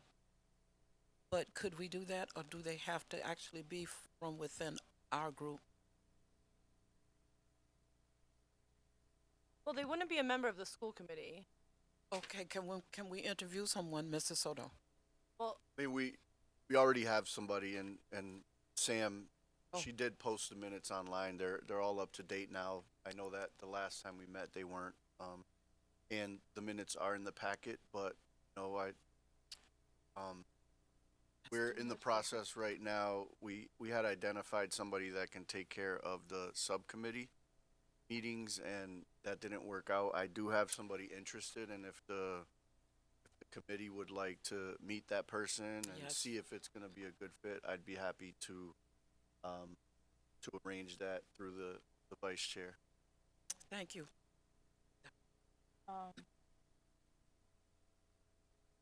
Mr. Collmore. I'd just like to find out what the duties and responsibilities this person is going to have for the school committee. For years and years, we had our own school committee appointed by the school committee, and all of a sudden it changes. Just because the person retired, that doesn't mean we still don't have the authority to have a secretary here at all times and to take minutes and let us know about functions going on in the school system, function going on in a whole city pertaining to education. Should be sent to us on a weekly basis or something like, just to keep us all up to date on what's going on within the school committee meetings and the central office. I think it's very, very important that we get someone on board as quickly as possible to get this done. So I have Miss Wilson. I would agree that at least it's I would think a 32-hour position that we're asking someone to do. And I'll tell you why that is. It's not just someone who's putting together a packet. And I think that that's where it's transitioned to based upon, the transition to receivership. As we transition out of receivership with this petition, we need someone who, once we have local control, because we're going to get it back, we need that person to be ready and able to be going and on the run with us. We're talking about, 4 subcommittee meetings at least, once a month. That's 2 hours. We're talking about developing the minutes, helping the person with the agenda, creating the agenda as well, making sure that it's, publicized, and also getting the information about events to us more than a week. I'm in a position where my schedule is not made by me at work. If I need time off, I need advance notice, typically 3 weeks, to request time off to come to something that I want to participate in with my role as school committee member. Now, I'm sorry, but I know events 3 weeks before. So why are we getting the notice a week before about these events? It's almost like I want you to go, but not really, because I just have to get this to you, because this is not my full-time job. And so I also believe that it is at minimum a 20-hour-a-week position until we flex up to running a traditional local authority school committee. So I really believe it's a 20-hour position. It is not a stipend. I originally thought it could be a stipend. I don't think it's a stipend position any longer. I really don't. Mr. Wellhand. Yeah, thank you. I think a stipend is just for, 8 to 9 hours. I mean, from, 9 to 10. That's like your stipend. It's just like an hourly event. I think what Mrs. Wilson's talking about is, the 20 hours. I sort of like that range of just dedication. What we've been talking about, the minutes, the agenda, the contact person, who to contact to set up a meeting. I know Liz LaFond. I had her, I used to text her back and forth. Oh boy, here he is again. Okay, all right. So just kind of that back and forth, just to keep things moving in terms of the committee assignments. If something comes up, a meeting's canceled. We all know about it. So it's just sort of the process of just kind of making sure we're all on the same page, as Mr. Collmore said. I know Mayor Garcia was talking about adding some funding to the budget somehow to kind of get that going. as we transition to a full-time meeting again. So I think it kind of comes down to the funding. I'm not sure what Mr. Soto has for us for that function. Thank you. Dr. Rivera Colon. I just want to say, I know if we're in a position where needs changed, we are back. We really want to have control back and we have to be ready. And one of the ways to doing that is having a dedicated person to do that. It doesn't feel good having to chase Sam down. And thank you, Sam, for everything that you do, because this is above and beyond what you're supposed to be doing. Yeah. And I want to make sure that everybody hears that. Gracias, Sam. And I feel bad because I know that she has a full-time job and she's doing all these other things. And here I am. Hey, would you mind posting this? Because we need to make sure that it's posted 48 hours. And hey, can you let me in the Zoom meeting? It's a lot. And it's not the regular thing of just one meeting. We're talking about 4 or more committees every month. And it can be us just pestering Sam for it. It has to be a new person who's going to be doing that as a job that we can feel like we can ask because it is their job, not something else that's added on to their already full. Ms. Tensley Williams. This question is to you, Mrs. Soto. Is there a way, do we have money in the budget that we could hire a person? Because that is that's a lot of work. So if we could come up with the money, we need to hire someone because we're serious now about getting receivership out of here. Yeah, there's certainly ESSER dollars. There's nothing in our operating budget that we earmarked for that other than the stipended work that is happening right now. But I all raised valid points. I think that I don't know where to go from here other than like if the committee wants to like draft a job description and based on experience that or the way things are being operating now, like everything that you guys are talking about is supposedly, is supposed to be your needs are supposed to be met.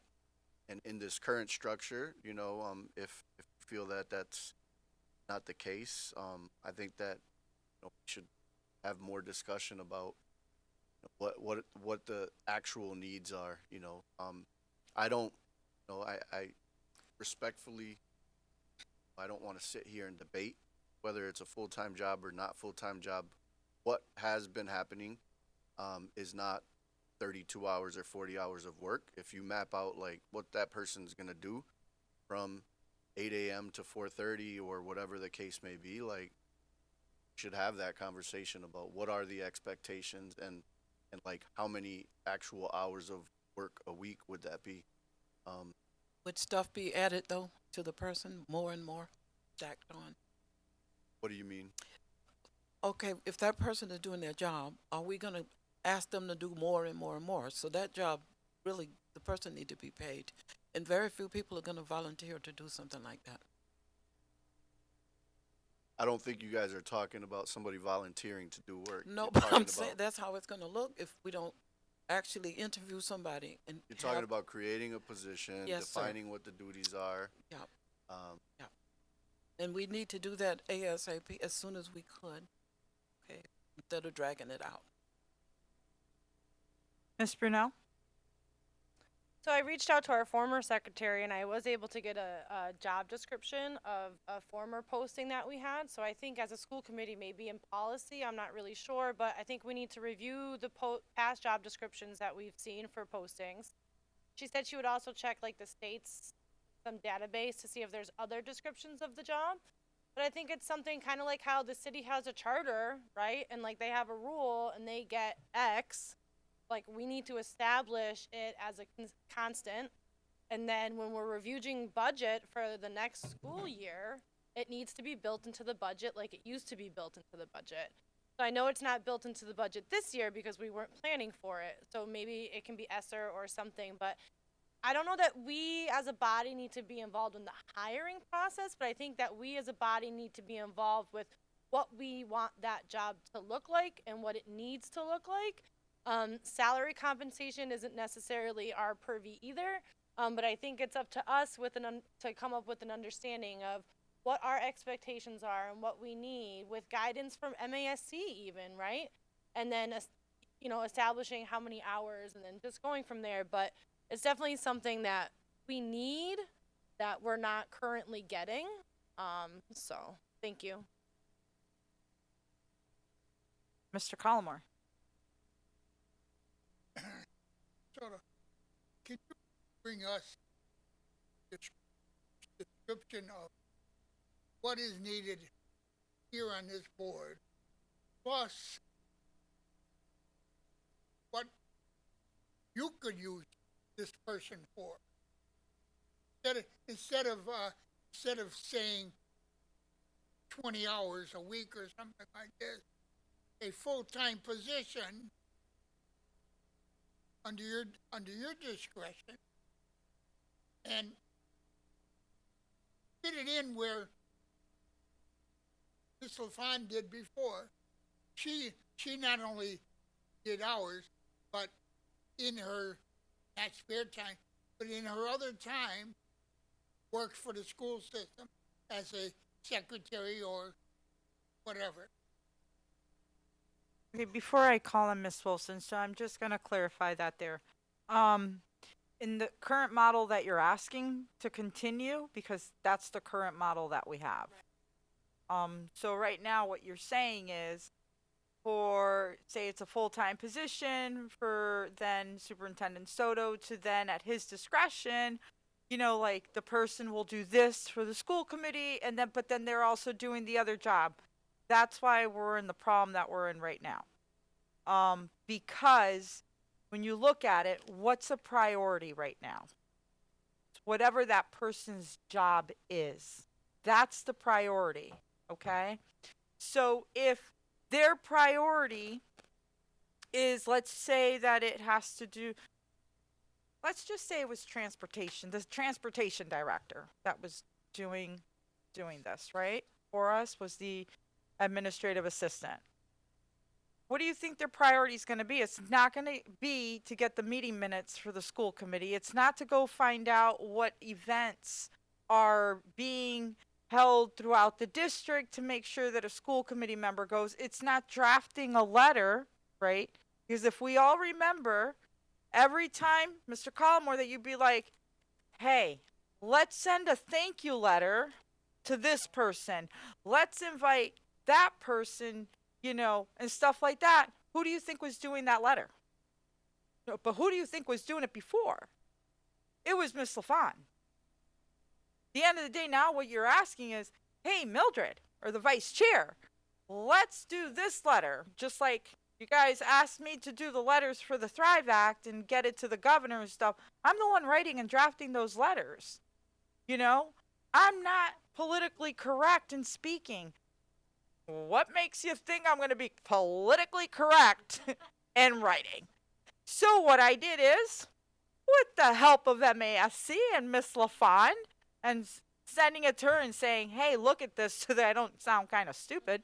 How does it look, right? Because we're submitting for them to either support or to thank them. Because obviously, Representative Pat Duffy had already signed on to the act. So we're thanking her for supporting it.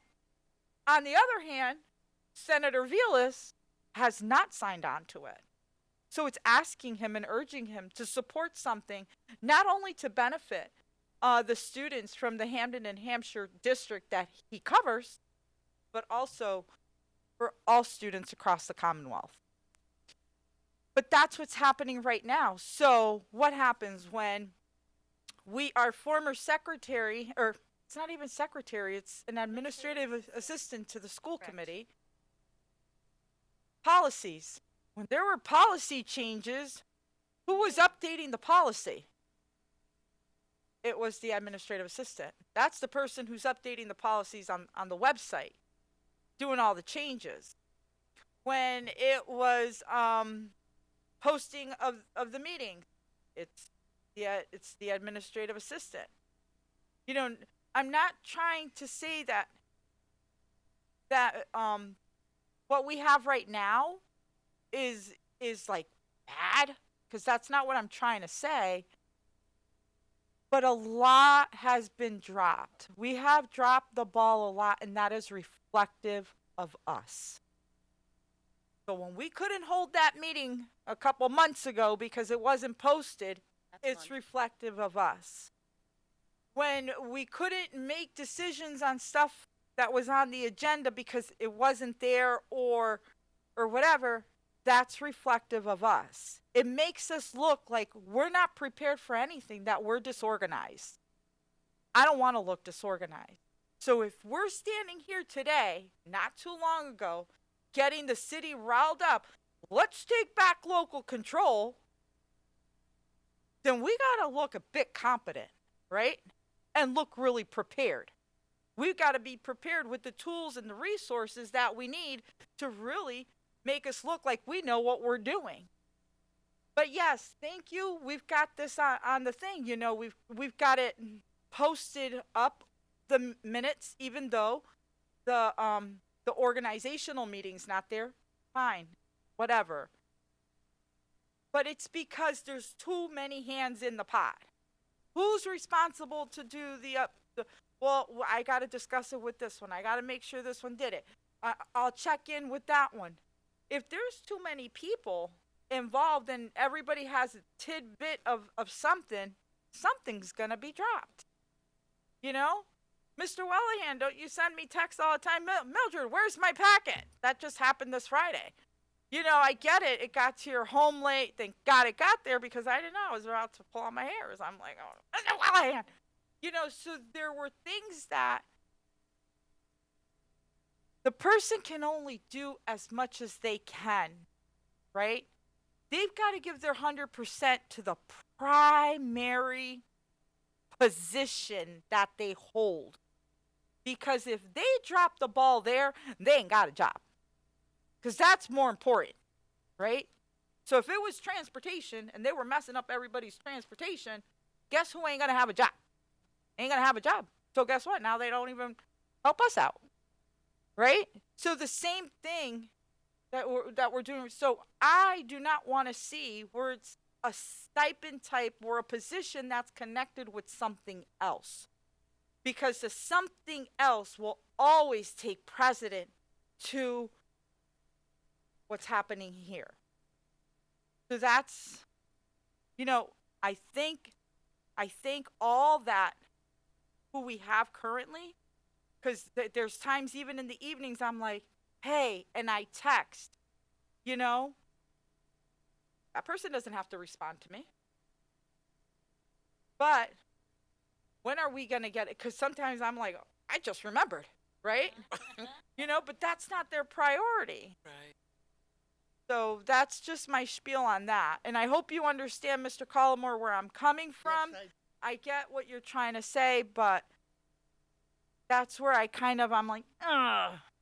Miss Wilson. So whenever you create a new position or try to reinstate a position, it's actually the HR department who works to develop the job description. The job description then drives the amount of hours that the person does. So it's all about the tasks, what the expectations are, that actually drives the wage as well. So I don't think it's just simply us developing this. Now, we can sit there and we can go over what we want the role to be, but then it actually needs to go to the HR department to then refine it and then determine based upon the scope, the skill level, what the expectations are for that role. So, you know, I truly believe that, you know, I'm happy to refer this to the policy subcommittee just for a quick review of what the current things are, and then for our next meeting to bring back to the full committee what we anticipate the role, the scope of the role to be, to then be forwarded on to the HR department. Or I'm happy to just take what we have and meet with the HR department to talk about what we feel as the responsibilities, and then have them come back to us at our next meeting, because we all are talking about it needs to move quickly. Mr. Wallahan. Thank you.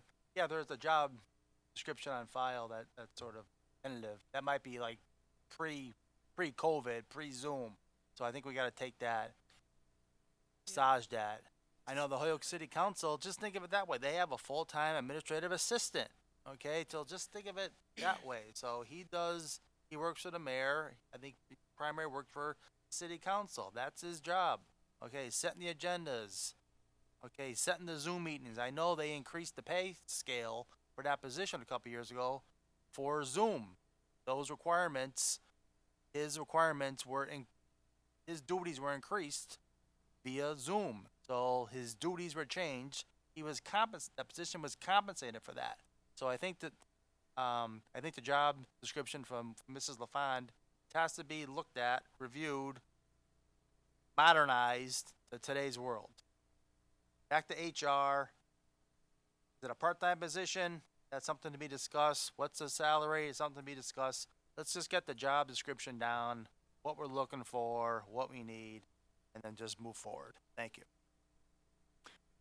Ms. Tensley Williams. Mr. Fabe, would you please let the record show that I take the word stipend back? Thank you.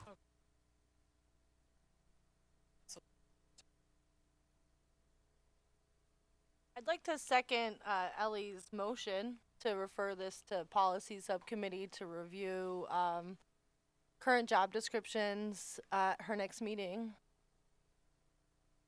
So we have we have a motion to refer to the policy subcommittee,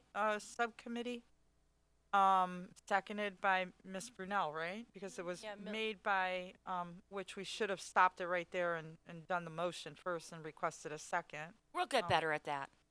Eventually. Okay. Any discussion on that? All those in favor, I need a roll call, please. Mayor Garcia. Ms. LaFave. Yes. Yes. Ms. Brunel. Yes. Mr. Romero. Yes. Ms. Tensley Williams. Ms. Rivera Colon, or doctor, excuse me. Yes. Mr. Wellahan. Yes. Mr. Callamore. Yes. And Mrs. Wilson. Yes.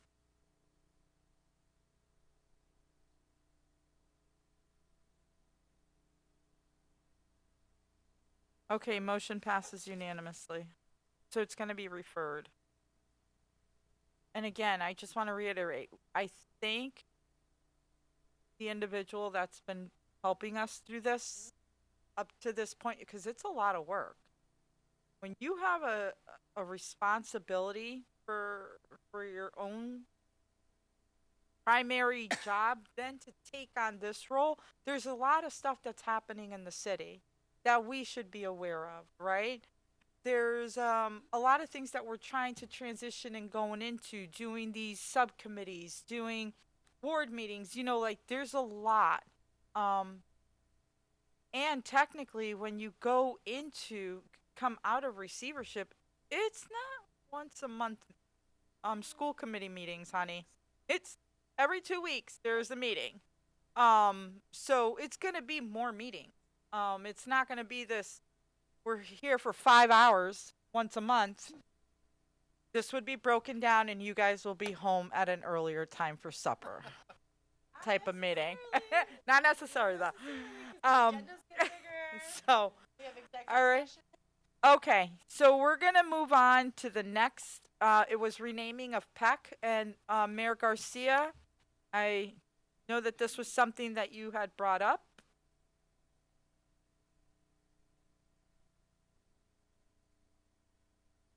Or Miss Brunel? Say it again? Oh, the renaming of PEC.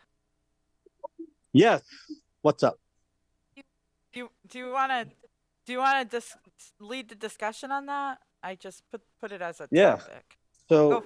yeah. I mean, I think as a school board, I think we need to, obviously, we're getting to a point where this new middle school is going to be built, and we have to start thinking about what we want to name it. And, I want to be sure.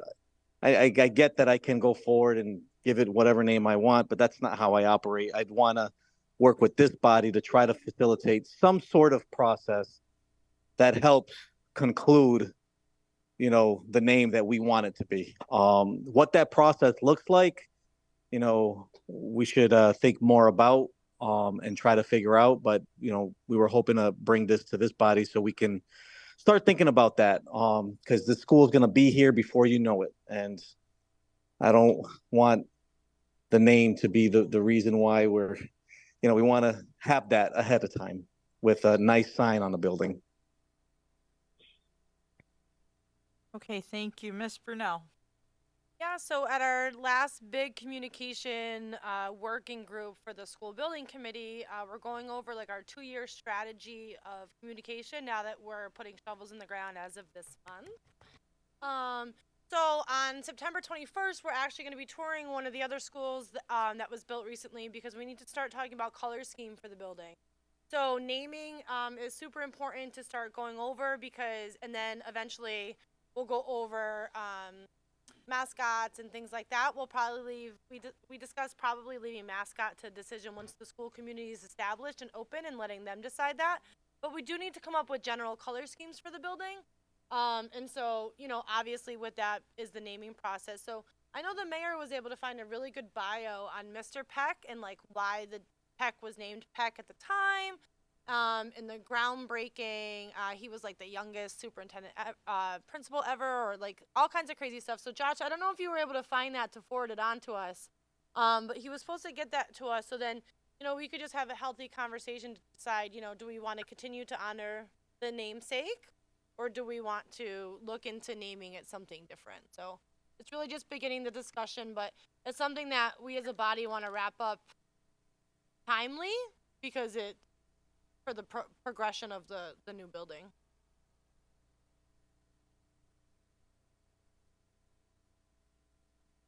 Were we waiting for him to Yeah, respond? so I'll forward that. I know I was supposed to do that. I apologize. Yes, I'll get that to you guys ASAP. And then that can be it. Like, and I'd love for everybody to. It was a good, find for me, because I never knew who Peck was, and then just reading that and who he was, and he was a progressive at that time, and kind of resonated on a lot of the things that we're dealing with today just to get a new middle school. That I thought would be worth sharing, and see if we wanted to keep the name or start a process. But whatever we decide to do, I want it to be our decision. I want us to figure it out together. Okay, I know I had Mr. Collmore. We as a school committee should look at naming of the school, William R. Peck, and like you said, Aaron, look at what he or she has done for education in the city of Holyoke. It's only been 50 years, and that's not a long time. 50 years ago, Dr. Peck was appointed, named for that school, and we can go back to the Sullivan School, we can go back to the McMahon School, and why it was. Some of it wasn't even education. Some of it was military service in our wonderful country, and we ought to just get together and just think about those things before jumping the gun and saying, "Oh, let's name it something else," because Dr. Peck is really only 50 years departing from us. We ought to really look at this very carefully. Ms. Wilson? So I think this is a perfect opportunity to have our equity and inclusion group, look into this. I think you know, we've lost several schools in our city that were named for people who made contributions to our community. I'm not saying, you know, not name it. I'm not saying not recognize him. You know, maybe it's a Peck Gymnasium within this school or things of that sort. But I think we need to be open, and I think that this would be a truly wonderful opportunity to refer this thought process to the diversity and inclusion, and I think I'm missing a term, equity. Equity. That's why I'm thinking about it, because of equity. To think about that and have them, you know, kind of delve into it a little bit. So, I am making a motion that we refer this to that subcommittee. I'll second that. Okay, so we have a motion to refer the renaming of PEC to the Diversity, Equity, and Inclusion Subcommittee. Any discussion? So we do have discussion on that. Hold on. We have discussion. Second. Yeah. So it was motion made by Ms. Wilson, seconded by Mr. Romero. Now there is discussion on that motion. So Mr. Wellahan and then Ms. Tensley Williams. Yeah, thank you. Yeah, the key word is discussion. Let's discuss the possible renaming of this new school. Okay, I'm gonna emphasize new school. Okay, I can think of a lot of names, a lot of people that resided in Holyoke that have contributed to our school system over the last 50 years that are worthy of having a school named from them. Top of my head, I'm not gonna share them now. Whenever there's a new building that is built throughout the country that I've researched, they have some public input. Citizens might have a say of what they feel that the school be named at. So I want to think about having that. I don't think this body should have the sole responsibility of naming it, as Mayor Garcia said. No, he doesn't want to have the sole responsibility either. I think it should be a community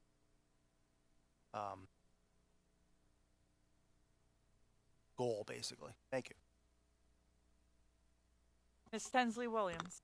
Ms. LaFave, when we were discussing Dean, family members got involved.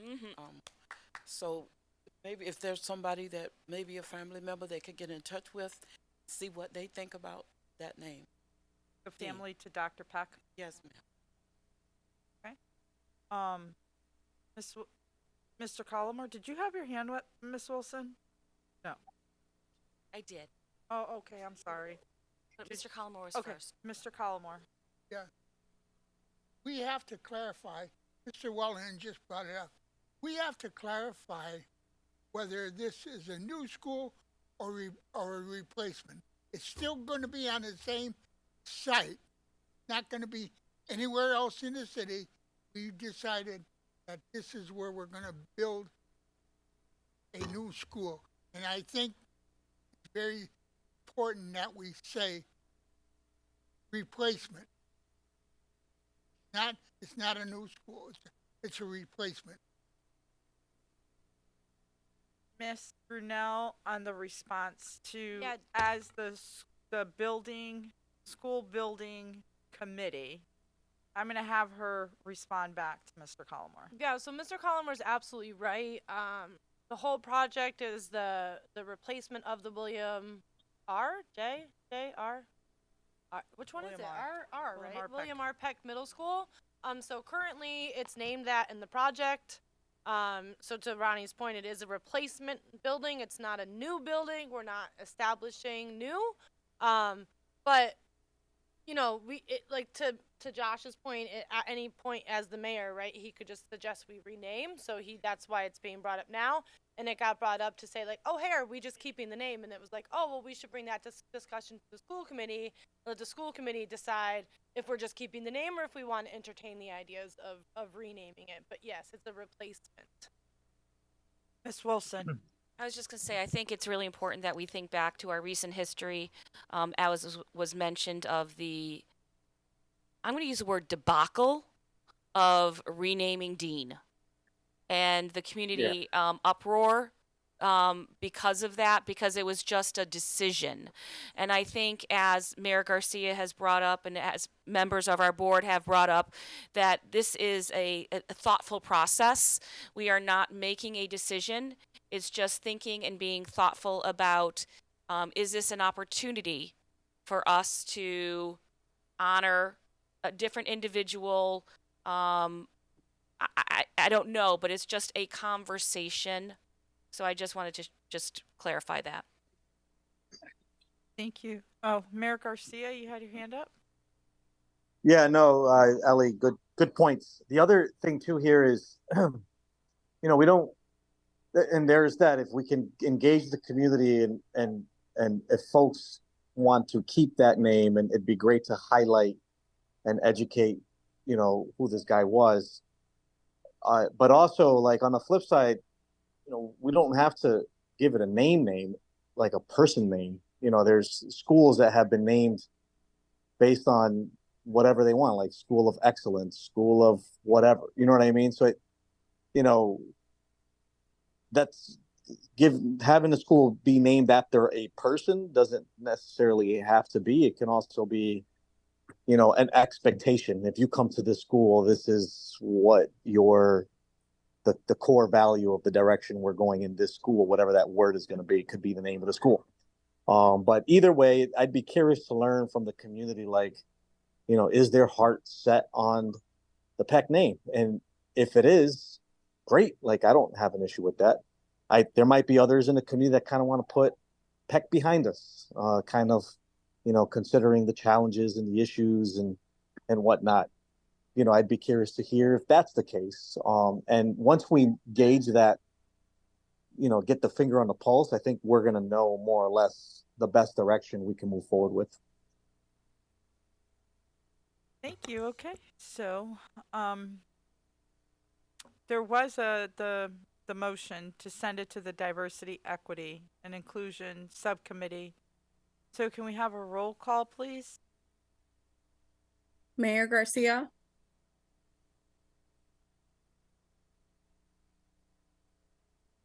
Yes. Ms. LaFave, Yes. Ms. Brunel, Yes. Mr. Romero, Yes. Ms. Tensley Williams, Yes. Dr. Rivera Colon, Yes. Mr. Wellahan, Yes. Mr. Callamore, Yes. and Mrs. Wilson. Yes. Motion passes unanimously, so it'll be referred to the Diversity, Equity, and Inclusion. Next on the thing, go ahead, Mr. Romero. Our next meeting for the Diversity, Equity, and Inclusion is on Wednesday.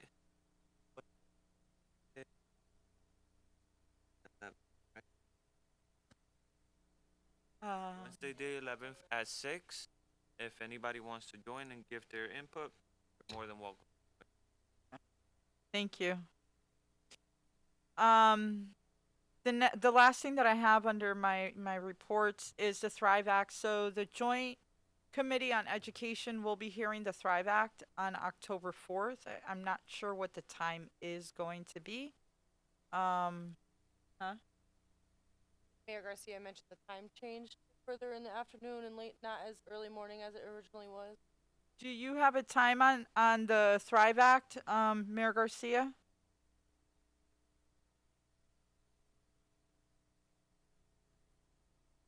I don't. I heard it changed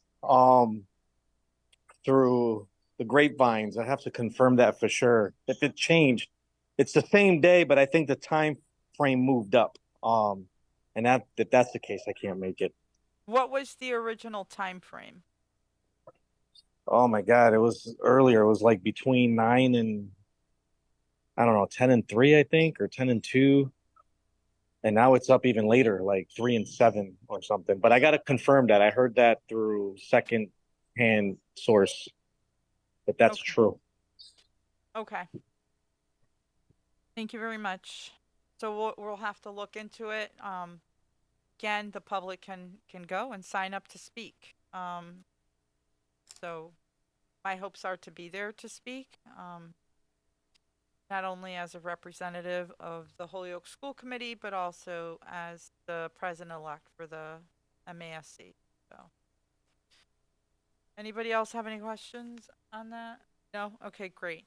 So, we're gonna move into the superintendent receiver reports, but what I am gonna ask is we're gonna put a hold on that right now for a minute. There are 3 items that are on this agenda. One is attached to the superintendent receiver report. I'm sorry. And it's the parent letter to the school committee on teacher retention. This, along with, I think it's the retention strategy update. Those 2 should have been for October. So if we can have a motion to table. I'll make a motion that we table both discussions for October because they're strongly related. And initially, the plan was to invite people who submitted the letter to come in for discussion on teacher retention.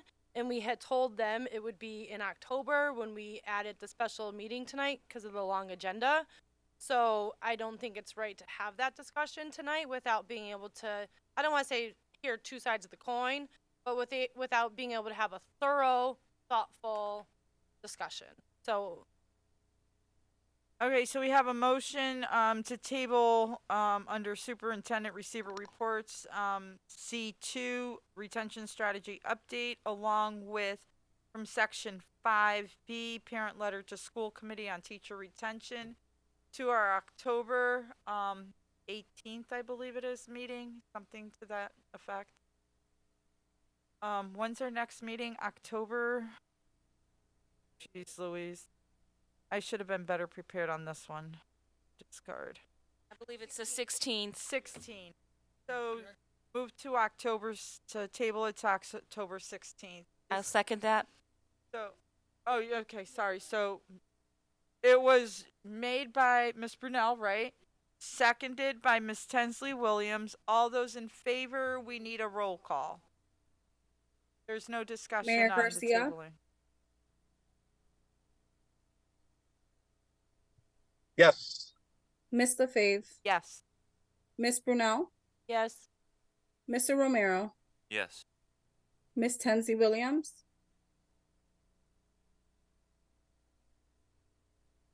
Dr. Rivera Colon, Yes.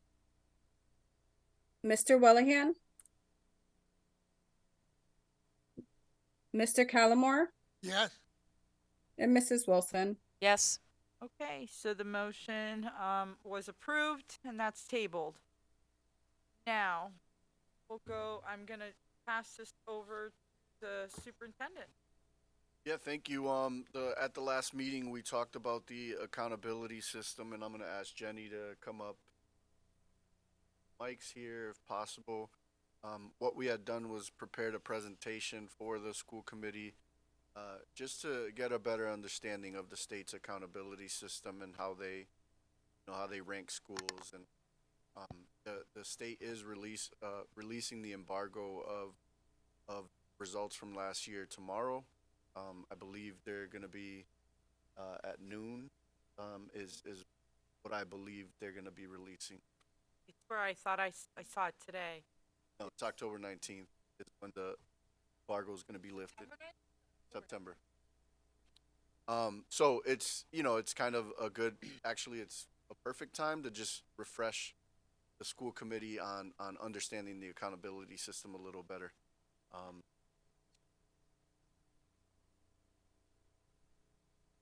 That's 22 data. They're releasing 23.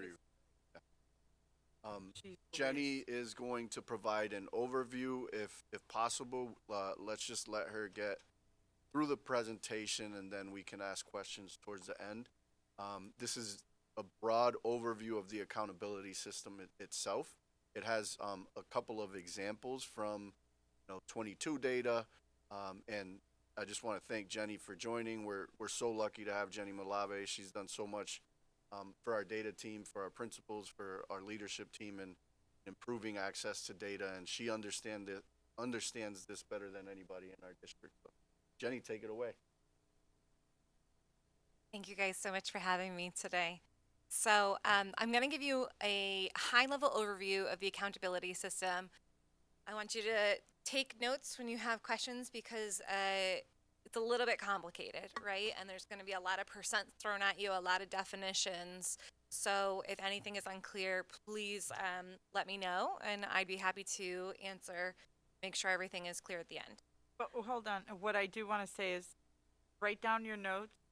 We will take the questions at the end. Okay? Because too much that will she'll be at this for 3 hours. Go right ahead. So I think that you guys are probably all familiar with the beginning of receivership of being a level 5 school. So that's kind of the accountability system of old. So starting in 2017-18, the Department of Elementary and Secondary Education revamped the accountability system in a way that still has that normative component of ranking districts, public districts, next to other public districts, right? That's that 1 to 99th percentile score that they always give districts. But what they did is they introduced a large criterion reference component to the accountability system, which is a really fancy way of saying we recognize that you are performing at a point in time, and we want you to set goals in relation to your performance, right? So this is a large part of the accountability system is achieving the goals for your district specifically. It's not saying Holyoke, you need to look exactly like Longmeadow, but rather like Holyoke, here's where you are right now at this moment in time, and here's where we want to be next year, and here's where we want to be the year after that. The accountability system got a little messed up because of the pandemic in the middle of this, right? So they're using prior year data, right, to create our baselines and our targets. This year, SY23, that's getting released tomorrow, will be our first full accountability system run since prior to the pandemic. So the last full year that we had this happen was the 2018-19 school year. Obviously, 19-20 got disrupted because of COVID. 2021 became our remote year, which they didn't want to run the accountability system for obvious reasons. And then there was a recalibration year, right, where DESE was trying to re-understand where people's achievement was post-pandemic. And I'm going to go through how goal setting happens. Essentially, for the accountability system, DESE is using it as a way to identify districts and schools requiring assistance and intervention, and also recognize districts that are achieving not just in proficiency, but in growth and in reaching the target set for them for improvement. One of the biggest components of this, as I mentioned, is this goal setting, but also this emphasis on raising the floor of student achievement. So not just hiding behind those bubble kids that are right in the middle and pushing just those, but thinking about the students that are in most need within every district in Massachusetts, because every district has lowest performing students, and raising those students up. So within the accountability system, I know this is pretty hard to see. I believe it's in all the slides are in your packet as well.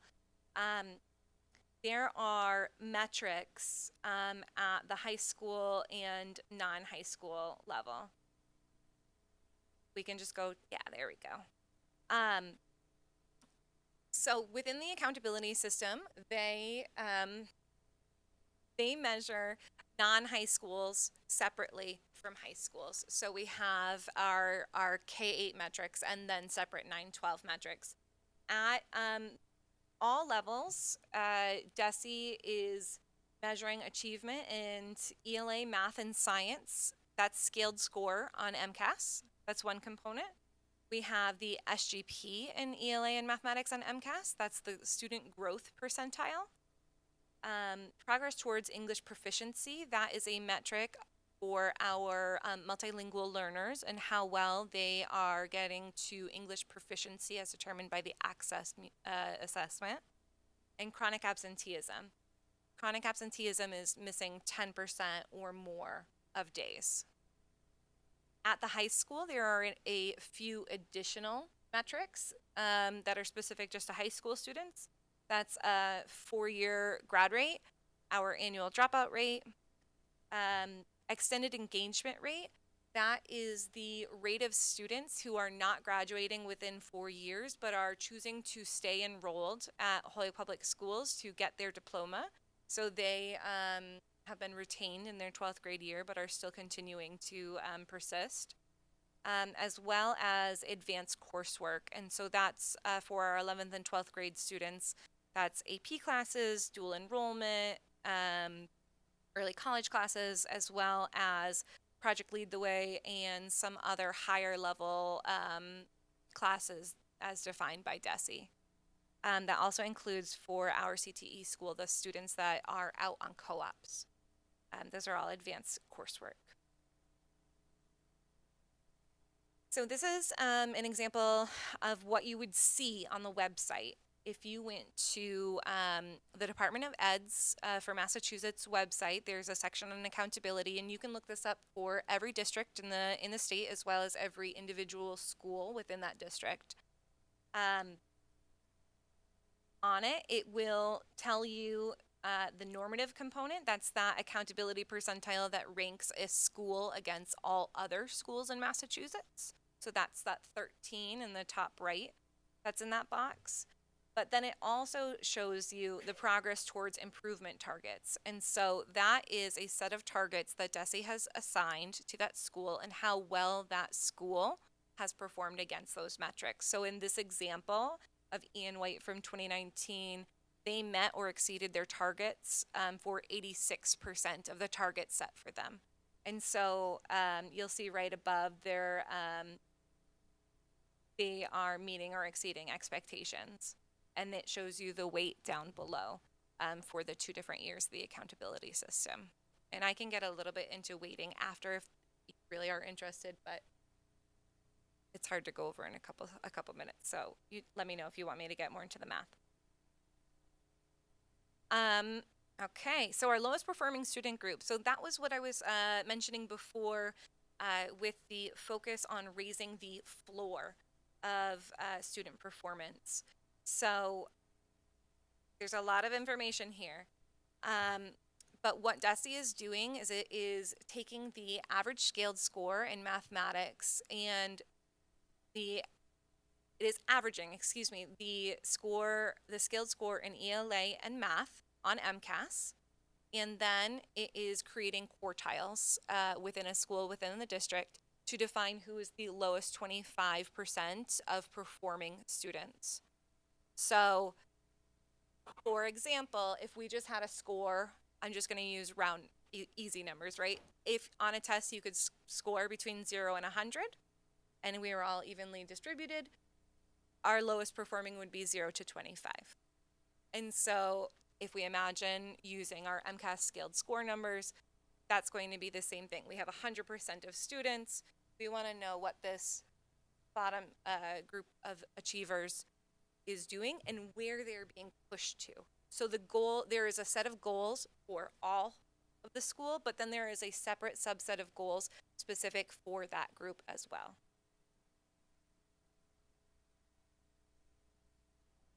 There's a little note on the bottom as well. I just want to draw your attention to is that the students in the lowest performing group are included in the all student group as well. So actually their performance is even more important than just reaching their goal because they're also making up that all student group. Okay, this year, post-pandemic, in this full accountability year, DESE has recognized that things have changed, right? As a result of the pandemic, the trajectory that all of the districts in Massachusetts were going on prior to the pandemic is not the same trajectory that schools are on after the pandemic. So recognizing that, DESE recalibrated the goals that they had originally set starting in like 1920 to recognize schools that had achievement in 2022 that was lower than their pre-pandemic average, and then schools that had achievement that was greater than or equal to their 2019 achievement. In the state of Massachusetts, almost every single district in the Commonwealth had schools on the recovery path. It is not an indication of value. It's not saying that your school did worse than, Or your school was bad because their achievement wasn't higher than it was in 2019, but rather recognizing that we need to get back to that baseline, our 2019 achievement, so that we can start progressing forward once again, right? And so recognizing that certain communities, especially communities in gateway cities like Holyoke, they're going to need time to recover to get back to that achievement. So they are trying to create goals that are aggressive yet attainable.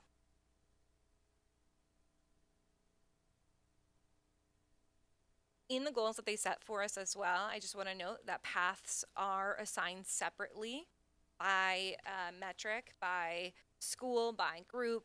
So if one student group was outperforming their 2019 baseline, their goal would be similarly higher.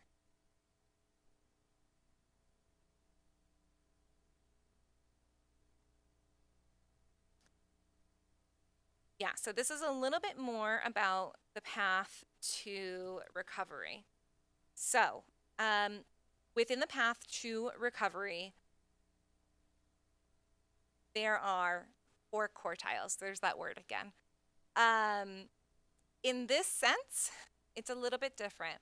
So, they created what they're kind of calling like these roadmaps to recovery for schools that had a much larger dip. They are calling them quartile 1.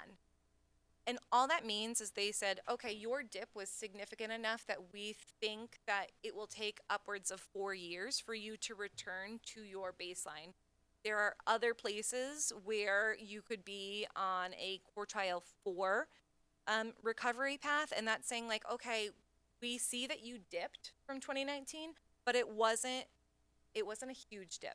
It was something that we think that could rebound from quickly, and that should only take you 1 year, right? So this is the difference in MCAS of saying dropping an average of 2 points versus 15 points, right?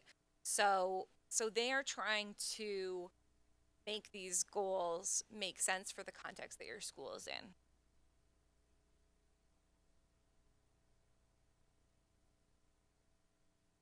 A couple things to keep in mind when you're looking at accountability results is that not all schools have a lowest performing student group.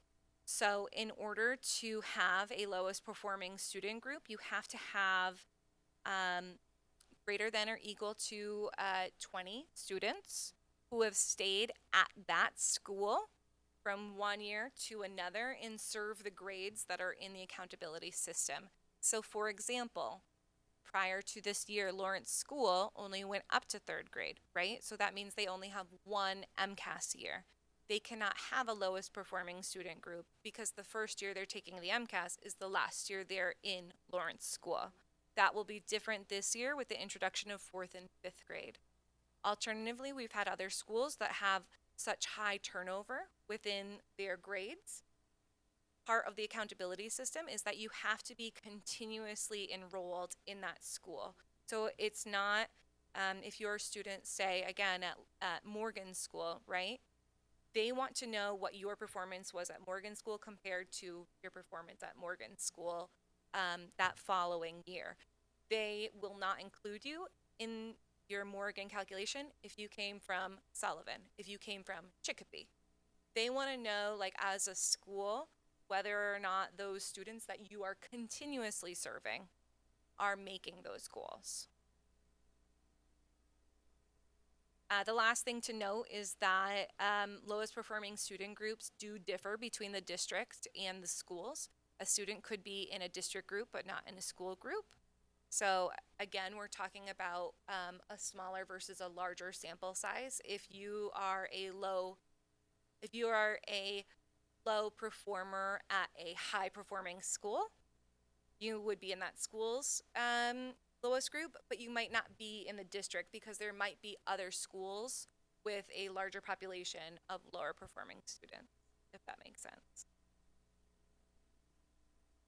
I should also note that subgroups all have their own goals set forth for them in the accountability system so that they are paying attention to achievement gaps. So we have goals not just for our all student group and our lowest performing group, but we also have goals for our Hispanic students, for our African American students, white students, low income, ELS, SPED, and every single one of those groups gets a goal assigned to them.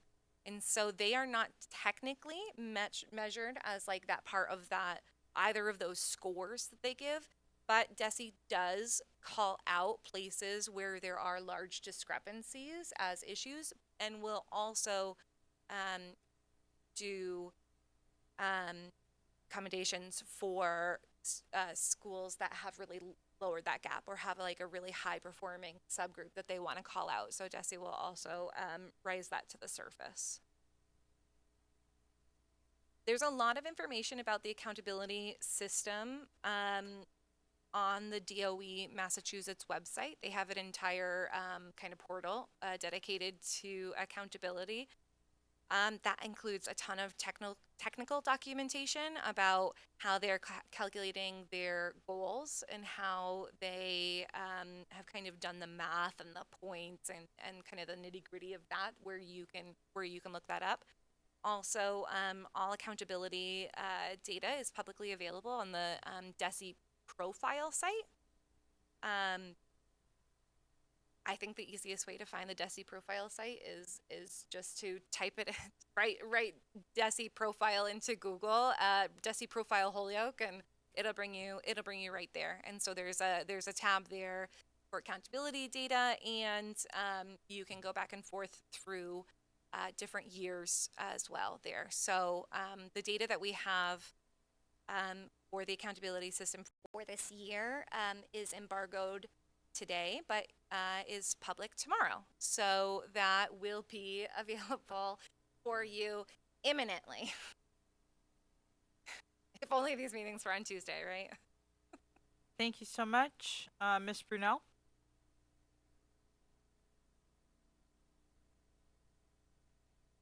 The main reason why this came up is that our last meeting told that accountability changed, right? So like change since our last turnaround plan was approved. So how is this new accountability going to affect our current turnaround plan? Because even though we may be asking to come out, we're still in it, right? So that's what I was looking for out of the information requested, was how does the new accountability relate to how we were previously accounted for, and how does that connect to our turnaround plan, and how does that affect us moving forward? Some of the notes and questions I wrote down was like, do we get to see these recalibrated goals, and who made the goals? I'm assuming DESE. And how do we see them? Yep. So the first part is that every district is assigned like a level of support. So Holyoke, because of their accountability score, because of our accountability score and being in receivership. What's our Right. That's what I'm going to go back to. If you go back to, Mike, if you can go back to that Ian White example.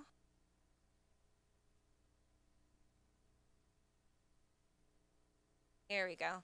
Okay, so that is what they would consider your accountability score, are those two numbers there, that accountability percentile and that criterion reference component there.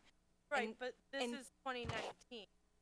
So that's the same system from 2019. This system has not changed since 2019. The only difference between this system from 2019 and today is that path to recovery. And the path to recovery is not a change in the system. It's just a change in incremental goal setting. So all of the metrics are exactly the same. The components of the system have not changed. The only change is recognizing that the pandemic altered the trajectory of data and recognizing that schools need to get back to that momentum. They are just changing like the number a little bit of the goal. Like instead of saying like, well, in 2019 you're at 400 points, why aren't you at 425 now? They say, okay, you were at 400, but because of the pandemic, you went down to, I'm making up numbers to nothing. You went down to 350. They're not going to say, oh, well, you should be at 450 now because once upon a time you were at 400. They're saying, okay, let's start adding 5-10 points every year until we get you back to 400. And then we can start talking about pushing it even further. Right, but that's the information I want. I want, what are our accountability goals? Yep. What is our score? How has it changed our turnaround plan? How are we adapting our and this isn't geared towards you probably, but how are we going to adapt our turnaround plan to achieve these goals? And then most importantly, you guys, this, MCAS. MCAS. It's all MCAS. Achieving the goals for our district individually. School year 2023 will be our first year of accountability, goal setting, MCAS. Student growth, but only on MCAS. Access assessments, and then chronic absenteeism. Student growth is not just gauged by MCAS. Like, I feel like, and again, this is not geared towards you, but as an educational system, we are spinning our wheels to see how our students do on a test. We're stuck in a district that teaches to a test. I don't want to hear we don't. We're stuck in a district that over-assesses our kids because they want to prepare them for a test. We're stuck in a district that dumbs down our high school education so that way our kids can pass a test, so that way they can graduate, so that way we can get these numbers where they need to be, and we're still here. We're still here. So thank you very much for the presentation. Not quite the information I'm personally looking for. In the agenda, the links don't link out. And obviously on here I couldn't link out, so now I'll go and find more information from the links provided.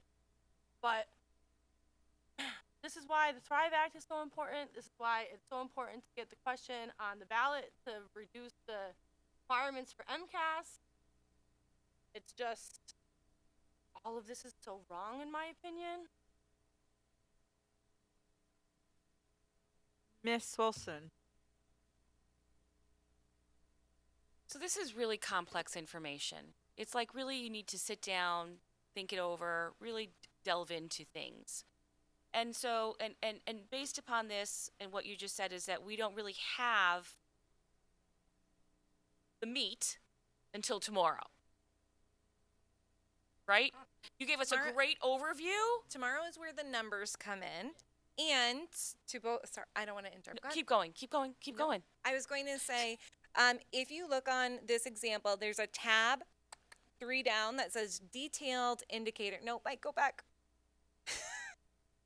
Yeah, Going that too same one. There it fast. is. It's on that one. Okay, so but it yeah. says detailed data for each indicator. I would encourage you to look at that and the subgroup results so that you can understand the specific numbers, what the baselines were, and what the targets are. If you look at that on the public profile site, it will tell you what, for the last accountability system, what the baseline was, what the goal was, what our achievement was, and how far away from that target we were. You as an expert can understand this much better than we do. And I do look at this data. But what I would like is I would like you to come back next month and at least walk us through 2 schools, at least, so that we have an understanding of what we're looking at. Because we don't do this every day. We're not data crunchers. We don't know how to dive into things. And I would really appreciate that.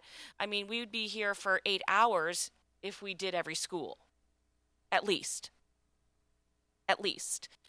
So I'm just like, even if you could just do one school, like a sample, not the highest, not the lowest, but give me a middle of the row something so that we can kind of walk through it together in a general overviewy way that we can understand it. You could do that. Mr. Wallahan. Thank you for the presentation. I appreciate the number crunch. I do. I do it too. Yeah, I was gonna say he's number people.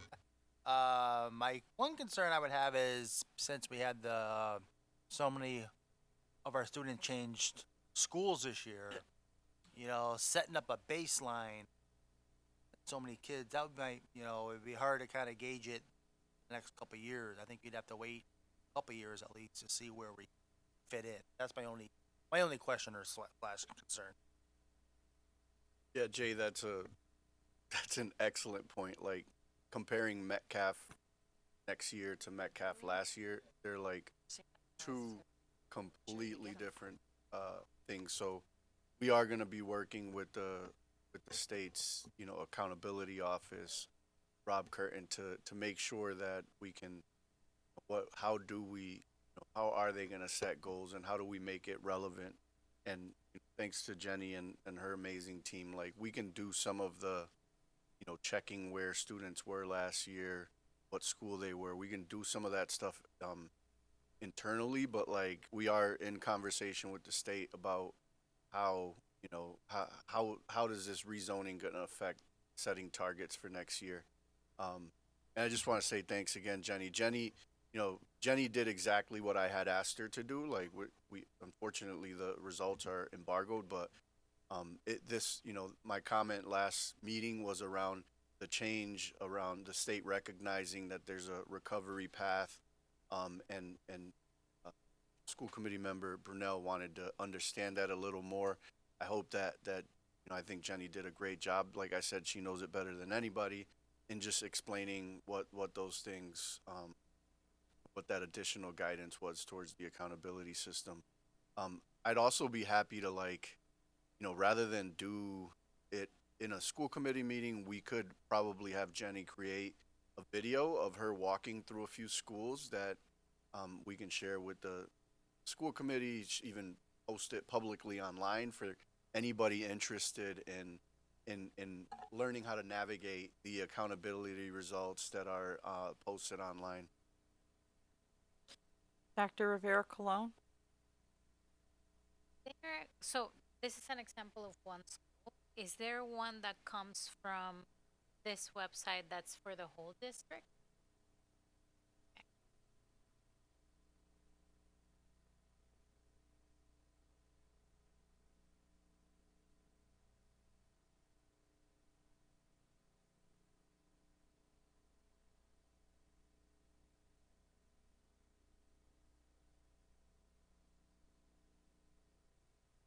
And it would be from the same website, everything. Thank you so much. Thank you. Sorry. Used to like having a very loud voice and not needing a microphone. Yeah. On the public profile site, if you type in Holyoke, it'll bring you to the district site, the accountability site. But on that top right, there's a drop down and you can go and pick individual schools. And so that will give you the individual schools' accountability results as well. That would be a good place to start, because that way we can see what the overall is, going back to what Ms. Brunel wanted to see. I'd be happy also to make you guys a step-by-step kind of how-to and just navigating even the website for accountability, because there's quite a lot of boxes and arrows and links and etc. So I can put that together for you guys this week. Thank you. Yeah.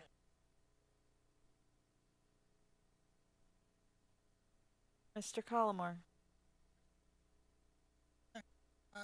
Could you get a copy of the report that the state school committee, not school committee, but education by law they have to submit to us? I believe it's a quarterly report on our progress since they took over school system.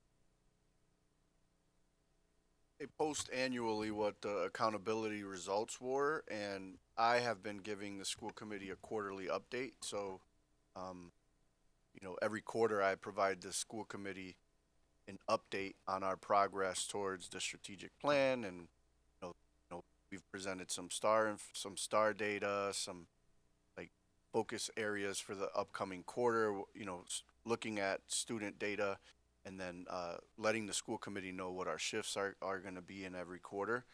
I've been doing that, and that is the quarterly update. We made that shift officially you know, because I know the first time that this came up, part of it was like meeting with the school committee monthly.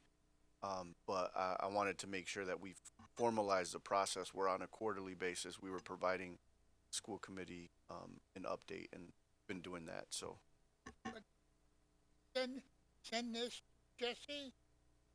Jesse's the one that provides these results to us, and they help set targets for each of the metrics in the accountability system. They're the ones that set what our targets are going to be for the upcoming year. And I just want to put one extra caveat on that is that the targets that they set for us are based on our performance, but also the performance of schools that are similar to ours. So they're not picking comparison schools that are nothing like Holyoke and saying, you know, make the same achievement they are. They're saying here are a lot of schools that demographically, student population, town are very similar to Holyoke, and this is what we have seen them achieve. And so they calibrate those schools that way as well. Ms. Brunel. Can't help but wonder if any of those other they're calibrating us. Just so. Nope. So normally our comparison schools would include Southbridge and Lawrence for sure, but also Springfield, Lowell, sometimes Chelsea, Boston occasionally, Fall River, so cities like that. Okay. Well, I thank you so much for being here today, and I guess you'll come back next month because I put it down. And that way, I know. It could be with using the examples, creating your examples, but with the scores from this year, 2023 scores. Thank you so much. Thank you so much, Jenny. Yep. The next topic was tabled around retention, and then I just wanted to share with the school committee around opening of schools. I know that there was a lot of advocacy around busing changes, and I wanted, so what I had done was I provided an update to the mayor at his request to, you know, just kind of give some background information as to how we got to where we are this year. And the reality is, like, there were no policy changes in terms of transportation policy, but when we did go through the rezoning process, we listened to, almost over 1,500 people were able to provide input across 60 different meetings. And, the rezoning task force came up with some guidelines. And, one of the guidelines was to essentially, like, make sure that we're following the transportation costs and following the transportation policy so that throughout this process we can minimize the impact of transportation costs. So we go through a process probably when we go through redistricting, and I think the last time we had gone through the process of evaluating hazard zones was in 2017 when then Mayor Morse had cut the transportation budget by $1 million. Dr. Zreich had charged me with, like, hey, how are we going to resolve that? And one of the things that I did was I made sure that our transportation policy was being followed and that we were only providing transportation to students that were eligible. And in doing that, we evaluated hazard zones. Hazard zones exist for when there's not infrastructure in place for a safe walk to school. It doesn't necessarily take into consideration, crime or any of that. It's like, is the infrastructure in place for a safe walk to school? Are there sidewalks? Are there crosswalks? Is there, going through that process, you identify hazard zones in the transportation routing system. And we made a commitment, we even talked about that in school committee, that was an important thing to look at, transportation. So we did that in January of last year. In November of last year, we met with the police department to review all the hazard zones, and they took a drive out to look at the the different hazard zones that were lifted. And in doing so, there was a lot of work done on the infrastructure around the Lyman Terrace neighborhood. So they were, last time it was reviewed, maybe in 17, was there was at the time there was a bridge under construction, and no sidewalks for kids to walk, and that had changed over the time. And when we evaluated it during the rezoning process, that hazard zone was removed, and those families would have had to, were not eligible for transportation anymore, based on the being less than a mile away from the school. So the other thing that we committed to families, if you recall, that during phase 2 of the rezoning process, we made 2 relevant commitments to families. One, they wanted to know, like, hey, when are we going to know what school our child is going to be going to? Because we're talking about middle school and all that. And B, we want to know if we're going to be eligible for transportation. So January, letters were sent out to every single family in HPS with that, that was affected by rezoning. So I don't believe messages were sent to the high schools because rezoning didn't affect the high school. But everybody in K-8, all families received a letter, and that letter stated whether or not, or what school they were assigned to, and whether or not they were eligible for transportation according to the transportation guidelines. So I sent the letter. It's included in the packet, and included in that letter, the mayor had asked me to, just cost out what it would cost to add buses. He's been really clear around this issue that we have many schools that are or neighborhoods that don't get busing because they're less than a mile. So he wanted us to look into, like, if we were gonna add busing for families that live between 0.7 miles and above, what the impact of that would be. And I did an initial analysis on that, and noted that it would require us to add 6 buses to be able to meet that need across the city. And he also asked me to do it just for the winter months. So I calculated that for the winter months, it would be 71 school days. And in that letter, it lets the mayor know how much that would cost. And I think that he is, taking that information and, providing it to members of the city council that are interested in that information. And I just wanted to make sure that all of you had the information I shared with the mayor. Ms. Wilson. We get a copy of that letter? It's in the packet. Oh, I'm sorry. I'm sorry. I'm sorry. Must be. It's on, so it kind of goes along with the map, the hazard zones. You see how you see the map? Yes. Crossing guards. If you read then I keep going Lyman Terrace, there's the letter. I don't really have a page number. No, I know. It's Don't right worry. after the crossing guards. It's right behind the crossing guards page. You are way too far. It's I at the know. beginning. I Yeah. Mr. Wellhand. Thank you.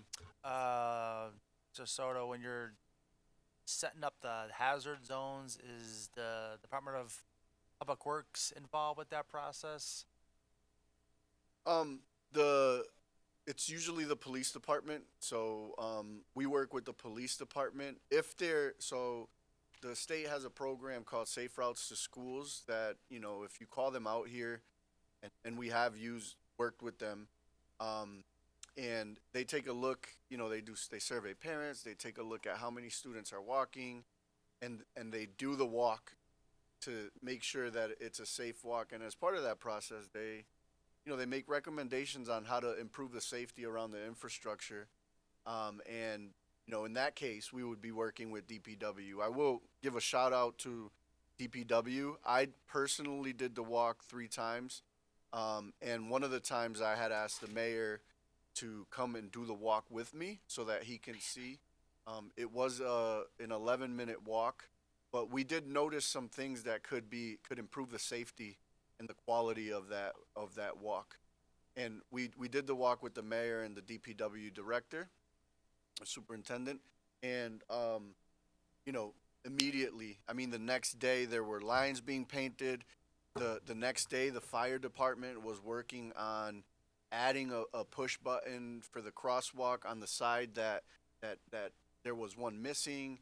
And I will also say that the school community stepped up. Like we identified 6 staff members that were willing to do the walking school bus.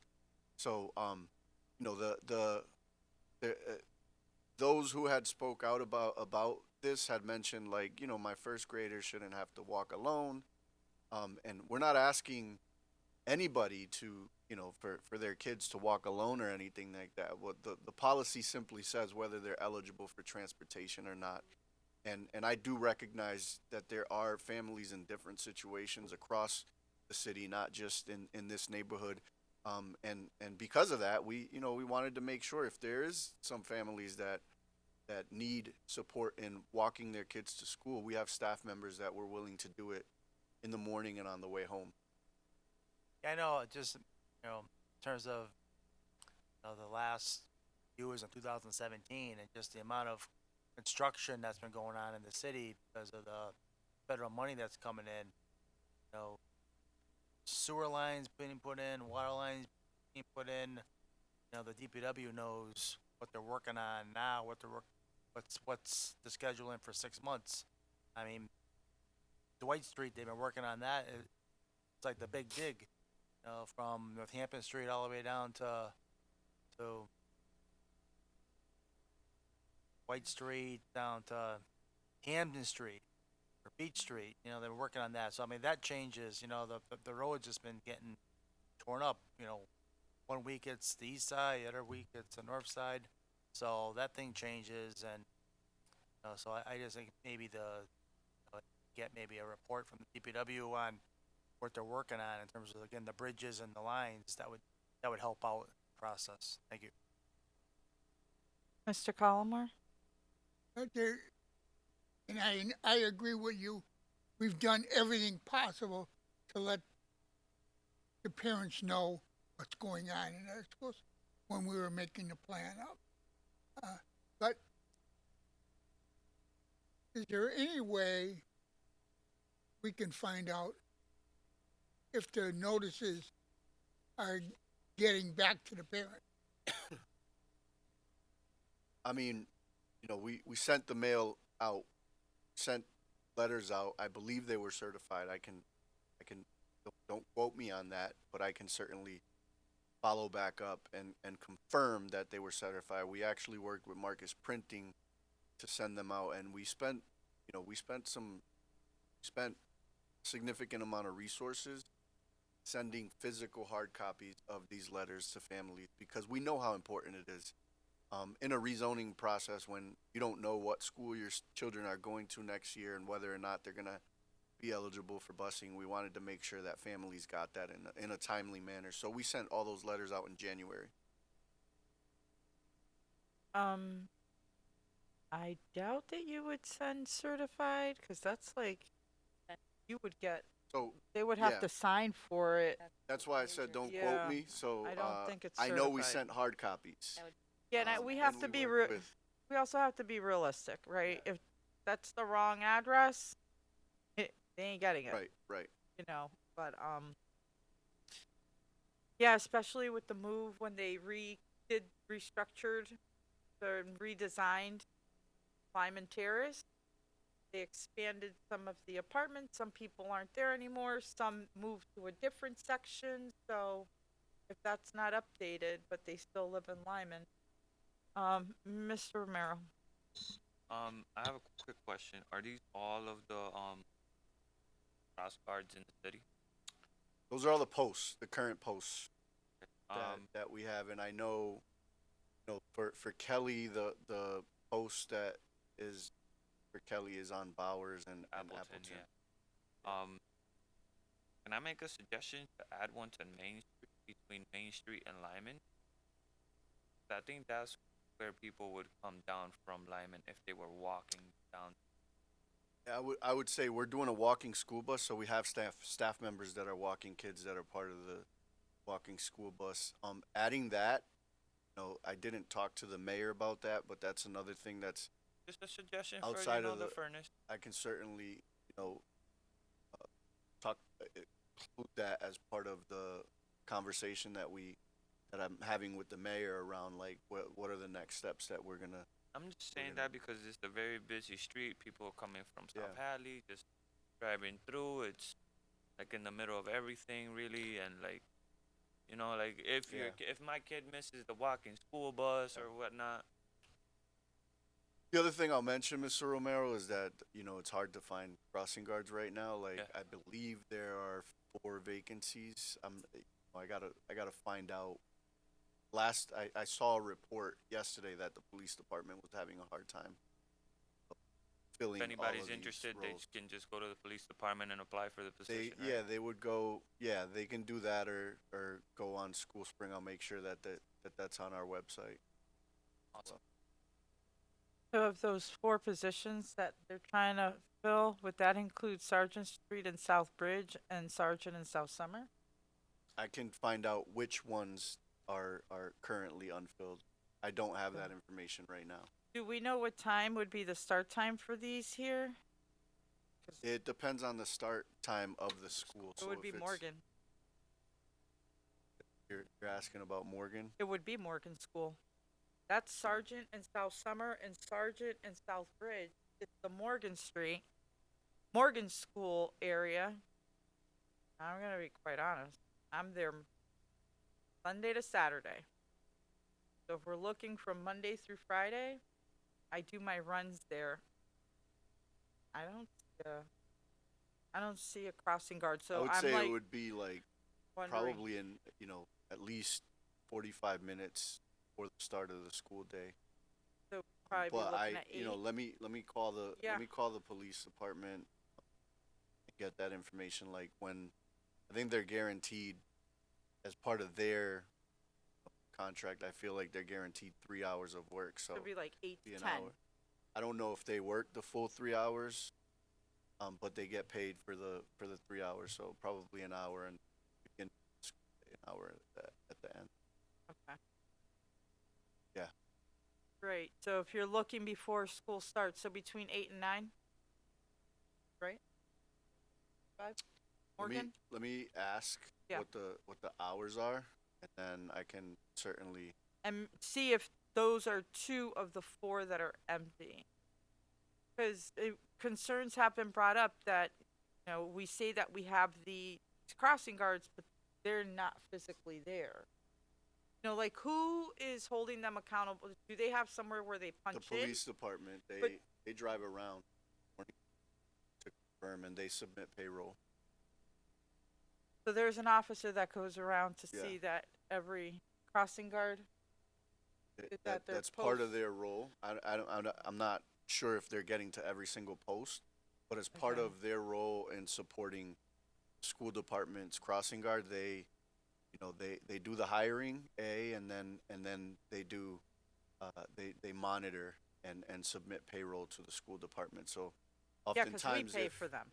yeah, if if we get a call from a crossing guard and they say they didn't get paid, we gotta call the police and say, hey, how come we didn't get the payroll for XYZ, and work through those issues with them. So it's it's a service needed. Like we don't have somebody driving around looking at that, and I appreciate the police department's partnership in helping support that effort. All right, we're gonna move along, guys. Under new business, student dress code. I thought we were moving that to October. But that wasn't part of the. No. Was it because we were okay? No, go right ahead, Ellie. You wanted it on the agenda, so it's there. I did. So there was a lot of communication on social media about dress code when it came time for students coming back to school. A lot of great information being shared about, trading uniforms, low income, how to get uniforms, etc. And I guess my concern is when I went to our pages on the internet, is that dress code is listed on certain schools with their uniform. And while I know that certain schools can adopt that, it doesn't clarify anywhere on here that it's not a requirement. So if I was a parent, let's say going to Donahue School, and I was going to pull it up, by reading this, I would think that my child had to come to school in royal blue or black polos and black or khaki pants. So first of all, I'm concerned about stating that students have to wear pants, where some religious groups do not allow their students to wear, their females, to wear pants. And second of all, that if I was here, it looks like it's required. So I just wanted to share that since, Massachusetts dress code policy is very broad, and that we can't tell public school students that a uniform is required. And reading this, it just looks that way to me. Yeah, the student dress code is a part of the student and family handbook, and Well, it's on our website. it does, schools do have the option to implement a uniform recommendation. We asked principals that if they were considering, implementing uniform recommendations, that they survey their families. For example, Morgan, Kelly School, for example. I was talking to the principal actually last week, and he said, if it were up to me and it were my decision, then I wouldn't have a uniform recommendation, but our families want it. He reached out to his family community, and that's what they wanted. So they're doing that, but we do state that it's a recommendation. It's not required. Not on our website, we don't say. We clearly said it says dress code. It doesn't say dress code recommendation or option. That is my issue. Yeah. My issue is that if I'm looking at this and I'm a parent with limited income, I believe I have to buy this for my child to go to school. And that's what I would like addressed, the language. Because when you just shared it with me, you said recommendation. It is not listed as recommendation. It clearly says dress code. And that it's just that simple. A simple Yeah, language change can make a huge impact. Yeah, the biggest thing is that students shouldn't be disciplined for not having a uniform. We were super clear with all of our principals that is not to be the case. I can take a look. You said it was Donahue? It's every school that has a uniform, it says what the dress code is. And again, it's a recommendation as well as you just, pants is an issue when it comes to religious observation. I'm just wondering, because you just said that they don't get disciplined. Students should not be disciplined for not wearing a uniform. Right, that means taken out of class and Not be suspended, taken out of class to even have a discussion. Because disciplining. well, they're missing learning time. If you take a child out of the classroom to discuss with them, let's say an administrator takes them out of the classroom to discuss with them, why are you not in uniform today? They are missing education time. And the policy is made in order to have students gain access to education. It's not about discipline, it's about access to their education.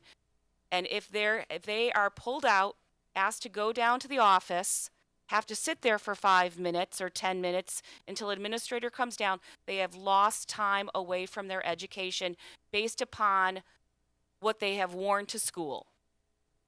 Okay. You know what? Go right ahead, Ms. Hensley Williams. I'll hold on to my question. Okay. For clarification There was a purpose. time, the reason parents wanted uniforms, the kids would have a problem trying to outdress one another. I remember when they had with the sneakers. If your sneakers was not what other people was wearing, now, oh, look at them. And sometimes that's the reason uniforms, I think, came into play in New York, because the kids, if they're wearing the same outfit, they don't have to outdress the other person. Now, that was one of the reasons, but it should be optional. If the parents can afford to buy all the new styles, that's fine. But some parents cannot. So if they have uniforms, the kids know exactly what they will be wearing. So it could be optional, but a lot of times, oh, I got to wear GQ. I got to wear whatever. And some of the kids cannot afford all of that. Yeah. A uniform is a little easier to know that that's what you will be wearing tomorrow. Yeah, and I don't want to speak for our families, but what I've heard from building leaders that do have that is that they heard from families that uniforms is an affordable option for them. And if a student doesn't have one, like, yeah, sometimes they, a family engagement coordinator will talk to them and just find out, is it because you don't want to wear one, or is it because you need that additional support from us as a school community to help? And they should have a budget in that case, excuse me, where maybe the kids can afford it because the budget would help the parents. I'm just saying. So, Ms. Brunel, before I call on you, so here's my clarification question, because I know what you were saying, Ellie, in regards to the suspension. Now, when we're talking about optional, right, and we're talking about using the word optional. Student comes outside of the uniform. Mm-hmm. Now, is it still optional if they come and they're like, here's a pair of pants and here's the shirt. This is our dress code, or call the parent and be like, hey, they're out of uniform today. So is that still happening? Because that has happened, right? That's why that has you'll definitely see- happened in the past. You'll see that they collect uniforms or donations of new uniforms, and it could be used for that purpose, right? That if a student doesn't come dressed in their uniform, it's, hey, so go to the other room, grab something that fits you. No, and, it should and be put it on. a student should only be removed from the classroom based on their clothing if it's offensive, doesn't meet safety standards. Those are the reasons why a student should be removed from the classroom, not because we would like them to be dressed in a uniform.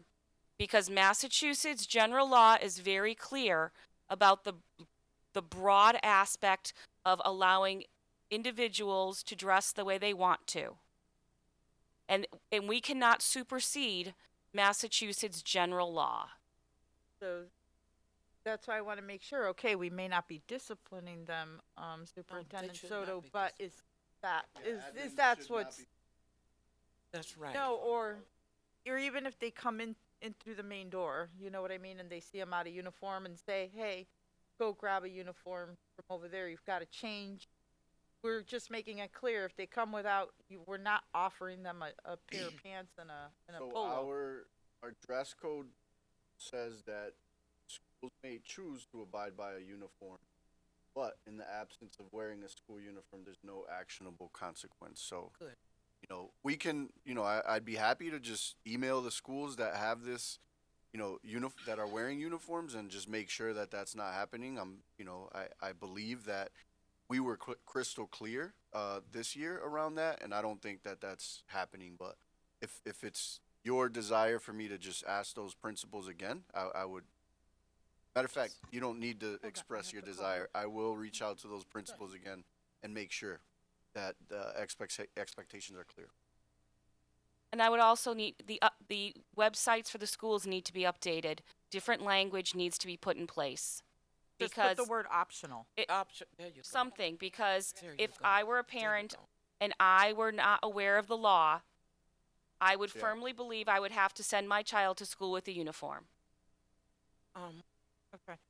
Hold on, Ms. Tensley Williams. Ms. Brunel hasn't spoken, neither Mr. Wellahan, and then it'll be you. So, Brunel, Mr. Wellahan, no more?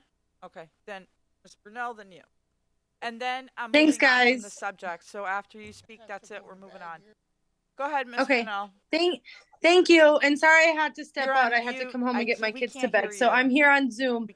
Can't hear Thank you so much, I don't even think she Ellie. can see us. Can you guys hear me? She's lip syncing, but Can you not hear me?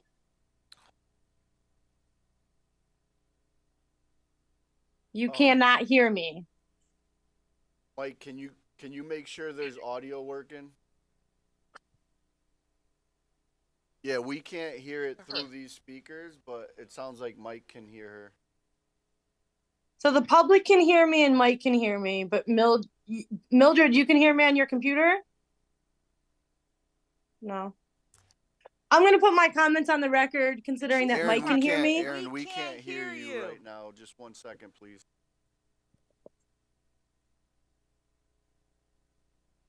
Okay, while we're waiting, okay, go ahead.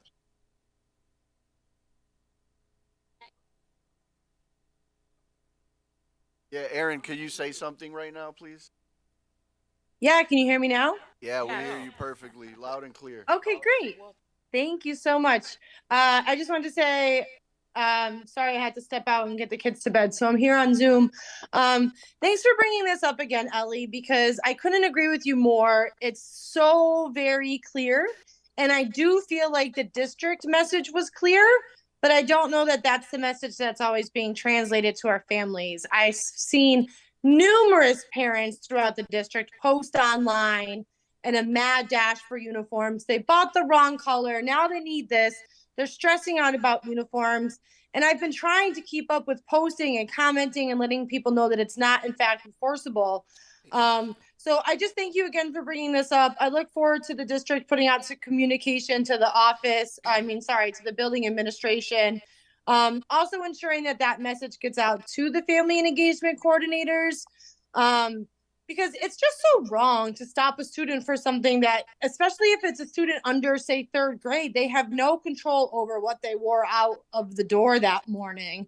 You know, we have so many transient students and homeless students who, you know, probably don't have the ability to be doing laundry. So instead of policing what they're wearing, we should be focusing on the community aspect of this. And, you know, are we offering laundry in our buildings as a service, or are we helping in that way versus, you know, hey, you're not in the right color today, come with me and change your clothes. Like, that's so invasive. And again, completely against the law. So I just wanted to put my comments out there and thank Ellie for bringing this up tonight. Okay, go ahead, Ms. Tensley Williams, and then we're moving on. first of all, this is not the military. I was in 2 militaries.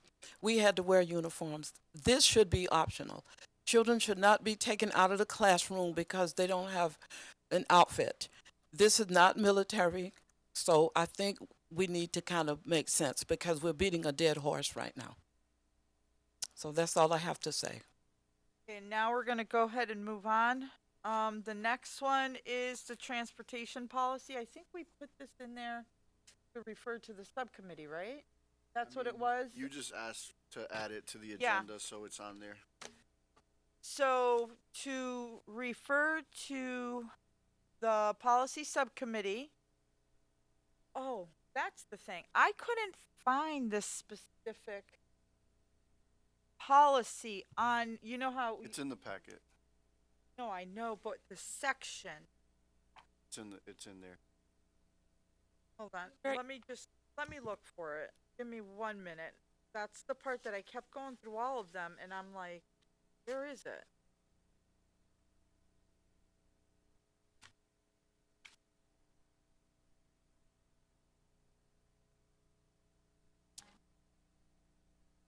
We should just handwrite Right, numbers on I the see packet this. pages. Okay, this is what I'm trying to say. I see this policy on transportation. What's the section?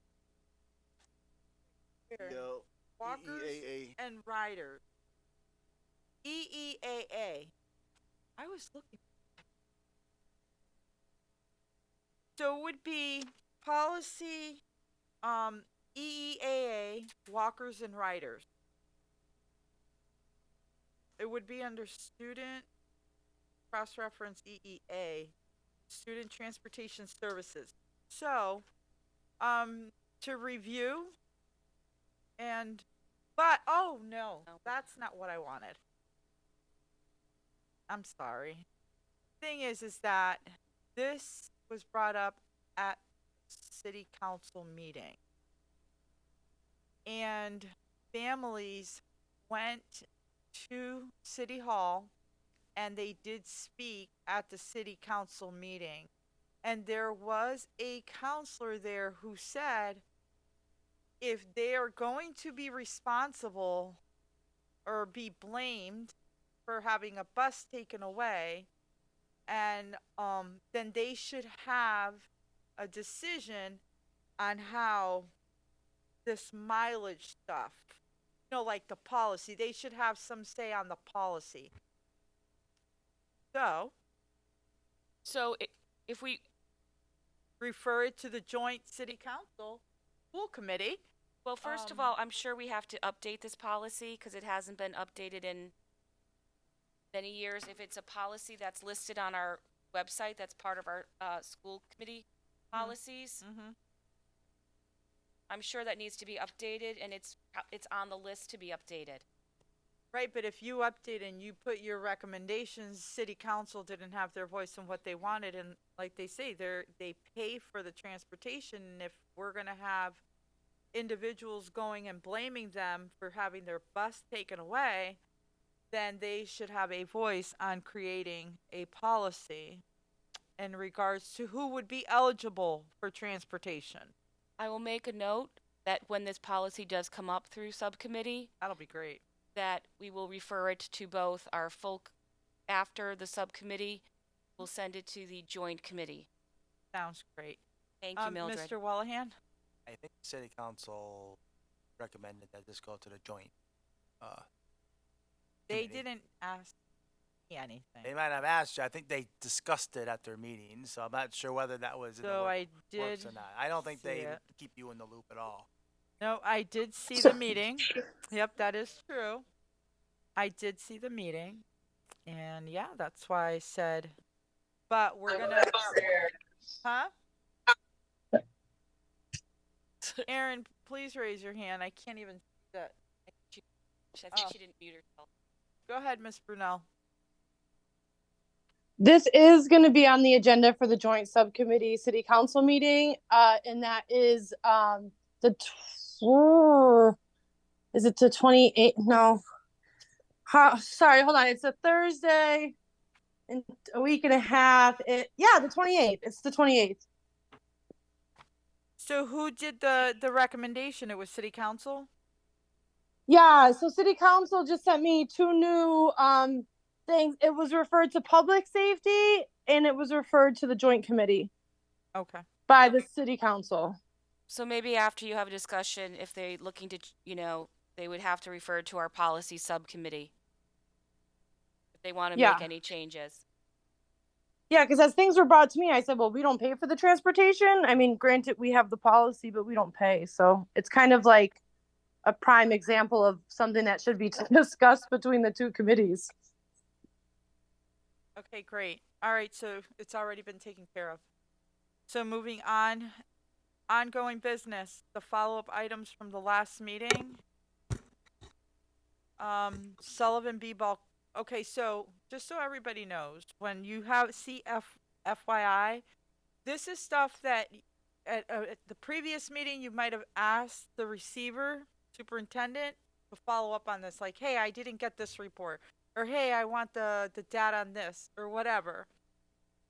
I asked him to put it into the next agenda as an FYI, so that not only the person who asked for it gets the information, but everybody gets the information. I don't feel that only one person should get a phone call and be told what the response is, because at that meeting we all were like, oh, that's interesting. I'd like to hear that information as well. So I've asked him that the follow-ups he attaches. So as you can see, you have the Sullivan B-Ball court timeline, the letter from the HR on the IAG, International Alliance, whatever. The fall sports schedule, Mr. Collmore, did you receive one in the mail? Okay. And everybody has, and you received one, and everybody else can click on the link. The updated organizational chart of who gets to where, who's responsible for what. The assessment schedule, that was put in there. And I think this is also, right? Attendance update would fall under this? Yeah, that's in there, just a That's regular ongoing. update. We usually don't present on it, but Yeah. we share it with the school committee on a monthly basis. So that right there, so now what I'm going to ask you, does anybody have any questions about it? Are you good with the information that was given to you? Mr. Collmore? Yeah, on board administration that we have here. Yep. We have telephone number or how to get in contact with that person. For the organizational chart? We can, I mean, we have that information on our website, who to contact. Who specifically do you want? Not no one specific, but I'm just reading it. We used to get just a sheet of all the administrators. We can Right. provide, And yeah, a number where to call them if we need it. we can provide that. Just pull it off our website and send it to, Yeah. So technically, we're not supposed to be contacting like you don't contact, like, let's say Marianne and say, Marianne, you need to take care of this issue here. You would go through superintendent. I'll have to look into that, but I mean, what aspect would you call someone if it wasn't to address their job? That would be my question.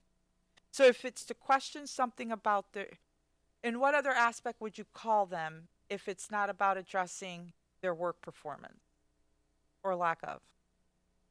Instead of calling the superintendent and asking him, or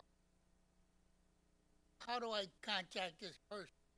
can call me. Like, Talk don't to me. ever be afraid to not call or to call me. Like, I don't mind you guys reaching out to me. I understand that, but it's just another step you have to go through to get to the person you want to talk to. Yeah. So I think Okay. it's much easier if I had a list of all the administrators and their number, and I can just call yeah, that number. I'm not gonna give you a list of a phone number for every person on that list. What I'll do is each department head, we have their numbers posted on our website. I'll share those contacts with you. All right. Was there any other questions on everybody's good with the FYI? Oh, Miss Brunel?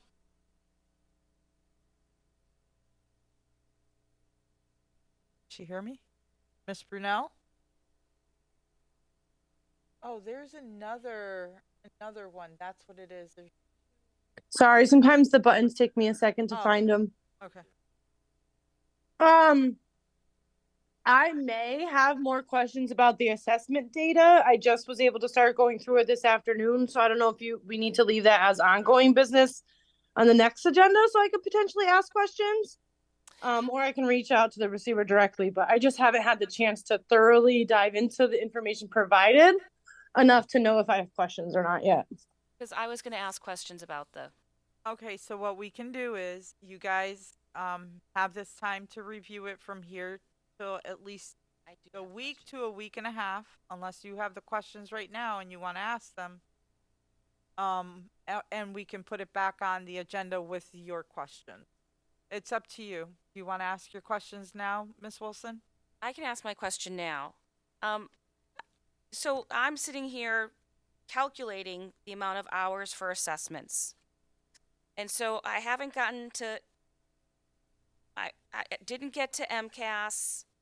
I didn't get to anything. I was just going through like all right, sorry, I'm trying to like the lovely assessment overview of like 3 times a year, 3 times a year, 3 times a year. We're up to 10 hours for an elementary school student testing. And I haven't gotten into dual language. I haven't gotten into, you know, some other things. I'm just not seeing that the 7 hours for a third through fifth grader is 7 hours. When I go through it, it looks like more hours than 7. In a whole year, or are you In talking? a whole year. Because it Okay. says they'll spend 7 hours taking district assessments. Yeah, when you combine district assessment, state assessment, we did the calculation, and it's less than 2% of the time on learning in the school year. All of the like hours are there. Right, so when I look at STAR, ANET, DIBBLES, You gotta look at it by grade too, right? So yeah, but I'm looking at the spreadsheet here. So I was looking at everything, and I'm just looking at elementary, let's say, you know, and I go through it, and I go, I'm not looking at AVMR. I just took that off. But I'm going through STAR, ANET, DIBBLES, STAR reading, ANET ELA, and then I was looking at it, and it just seems like that's definitely more than 7 hours. Because if you're doing it 3 times a year and it's 45 minutes, 3 times a year, 30 minutes, because you're saying length of assessment. So then you multiply it by 3, and we're definitely over 7 hours. Maybe my math is bad. you can share the calculations with you if you'd like. I'll go through do some calculations at home maybe for the next meeting, but it just seems like it's more than 7 hours. So we'll put that back on, not as an FYI. We'll put that back onto the agenda for October. Okay? All right. Any other questions? Okay. So we're moving on. Updates from subcommittees. Policy. So our last meeting had to be canceled, unfortunately, due to unforeseen circumstances. And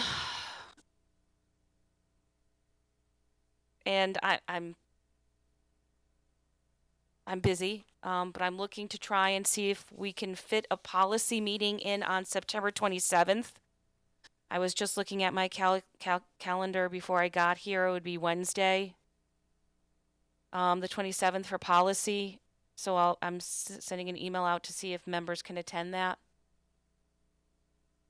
Be looking probably start at 6 o'clock.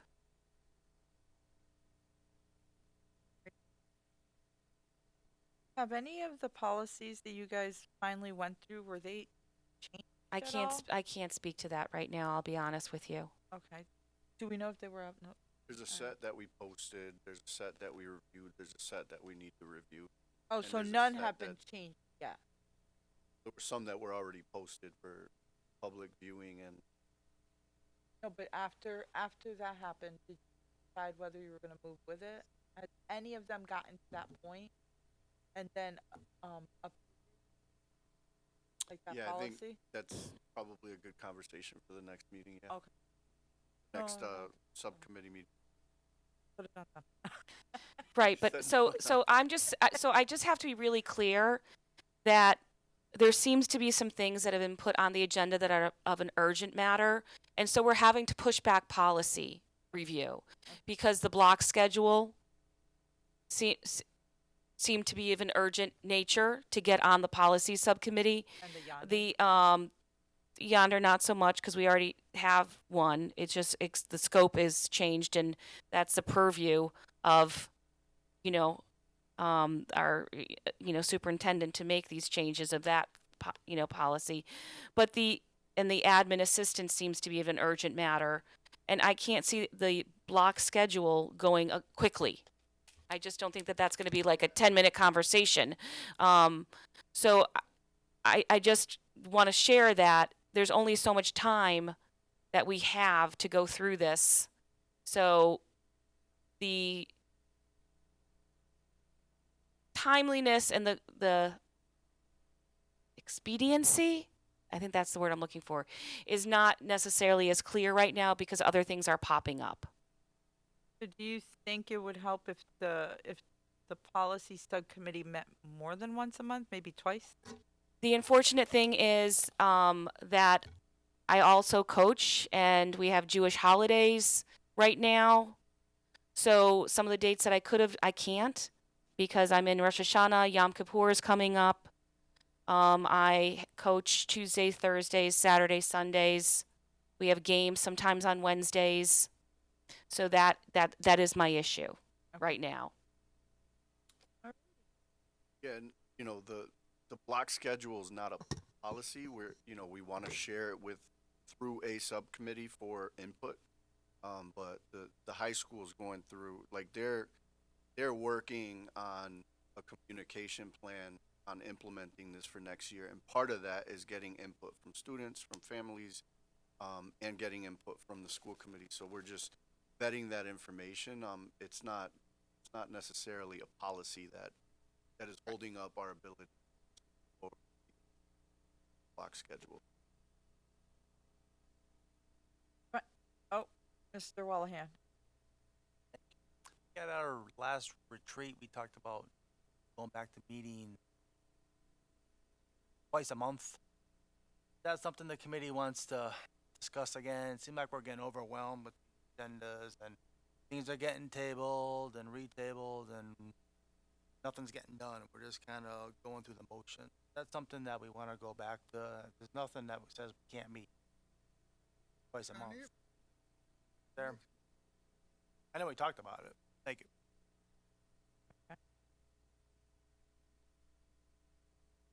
Actually, it's your turn to talk on the finance subcommittee. Thank you. I've been working with Mr. Soto on getting a finance director. Update from the joint city council school committee. Yeah, like I said, we haven't met, and our next meeting is the 28th at 6 o'clock. Hey, real quickly, Miss Brunel, the meeting minutes. Who is it that does? I don't think we did them, right? Yeah. No, I hadn't had them, and I just got them last week. So my subcommittee will review them and approve them, and then bring them back to the full committee after that. Got it. Thank you. Yep, but I do have them now. Okay. Thank you. Diversity, Equity, and Inclusion Subcommittee. Met last Wednesday, and we had a guest speaking with us, Mr. Mogel, and had an update about the DEI workforce task force, I should say. We also had a discussion about the dean admission policy in Yonder Bags, where we were able to ask questions and see where everything's going. And we finally settled on our charge, but we will have the minutes for our next meeting. Sounds good. And the next meeting is the 11th, right? October 11th at 6 p.m. Okay, great. And then the only other two things that are not applicable that are on this agenda, because there's nothing to ask, is the out-of-state field trips and the student activity approval. In your packet were the meeting minutes from August 21st, but we cannot move forward on that on this one, because it's not even on the agenda to approve. So we are going to put it on for October to approve, and in case any of you want to add yours too, by all means, we could do that. Are there any announcements, like anything happening? Other than Special ed? Big E, Holyoke Day being tomorrow, I don't have any announcements that we haven't already. Did everybody get their tickets, whoever was going? No? Okay. Neither did I, so I was just wondering. Did you put down that you're going? Okay. Alrighty. So what about special education? When is the parent advisory council meeting? And if you can just send those to us, but it would be good, for people in the home here when those are. So like special education, English language learners, parent advisory. You still have the district parent advisory. Yeah, we met So last week. We met with Deepak. I will make sure that information is always in announcements and also on the agenda. Okay, yeah. And then also for next month, I am going to request the school improvement councils. Great, going on. Student councils you're referring No, to? school improvement council. It has to do with certain individuals that the principal may choose within the building, plus School councils, yeah. community members if they're still going on. Do you want an update on school councils? Okay. They're having their meetings. Okay. Oh, Dr. Rivera Colon. Just one thing, I know that we asked last time, and like discuss the location of. I know you made your note. I thought it was just for this meeting. You meant for ongoing? Yeah. Oh, okay. So it was to talk about location of the meeting. So, okay. Let's say we discuss about moving it, the location. I just want people to be aware. Here are your two options, unless you plan on the public not even watching it at the moment that it's happening. It'll be here or city council. So other than that, that's it. Wherever else, it cannot be done live. Well, I did my meeting live without. No, not on the TV Oh, the channel. TV. So the people at Yes. home, those that watch it from the TV, the only way it's that machine right there or the one at city council chambers. Can I?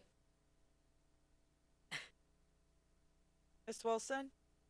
So that's as it stands right now, based upon the technology that we have. So I think it would be fair for the subcommittee to potentially come forward with other ideas and then ask the finance subcommittee to go through and figure out how much it would cost to make those locations available. If we're looking at a potential change in the future and we're thinking of different locations than this location or city hall, then I think that then it would go to finance to figure out how much it would cost, and in the future, could we build that into the budget? Am I right? Okay. And I'm sure that with the way that technology has progressed, there might be something that could be portable that we could. So we'll just have to look into that. Yeah. And that's why we're not in the cafeteria today. All right. So do I have a meeting to adjourn? I sure do. So we have a motion by Dr. Yadi Rivera, and we have it seconded by Ms. Rose. Oh my gosh. Yes, you did. Tinsley Williams. Yes. I'm telling you, we have a second. All those in favor, roll call, please. Mayor Garcia. Ms. Yes. LaFave, Yes. Ms. Brunel, Mr. Romero, Yes. Ms. Tensley Williams, Yes. Dr. Rivera Colon, Yes. Mr. Wellahan, Yes. Mr. Callamore, Yes. and Mrs. Wilson. Yes. Motion passes unanimously. Meeting adjourned at 9:26 p.m. Thank you, everyone.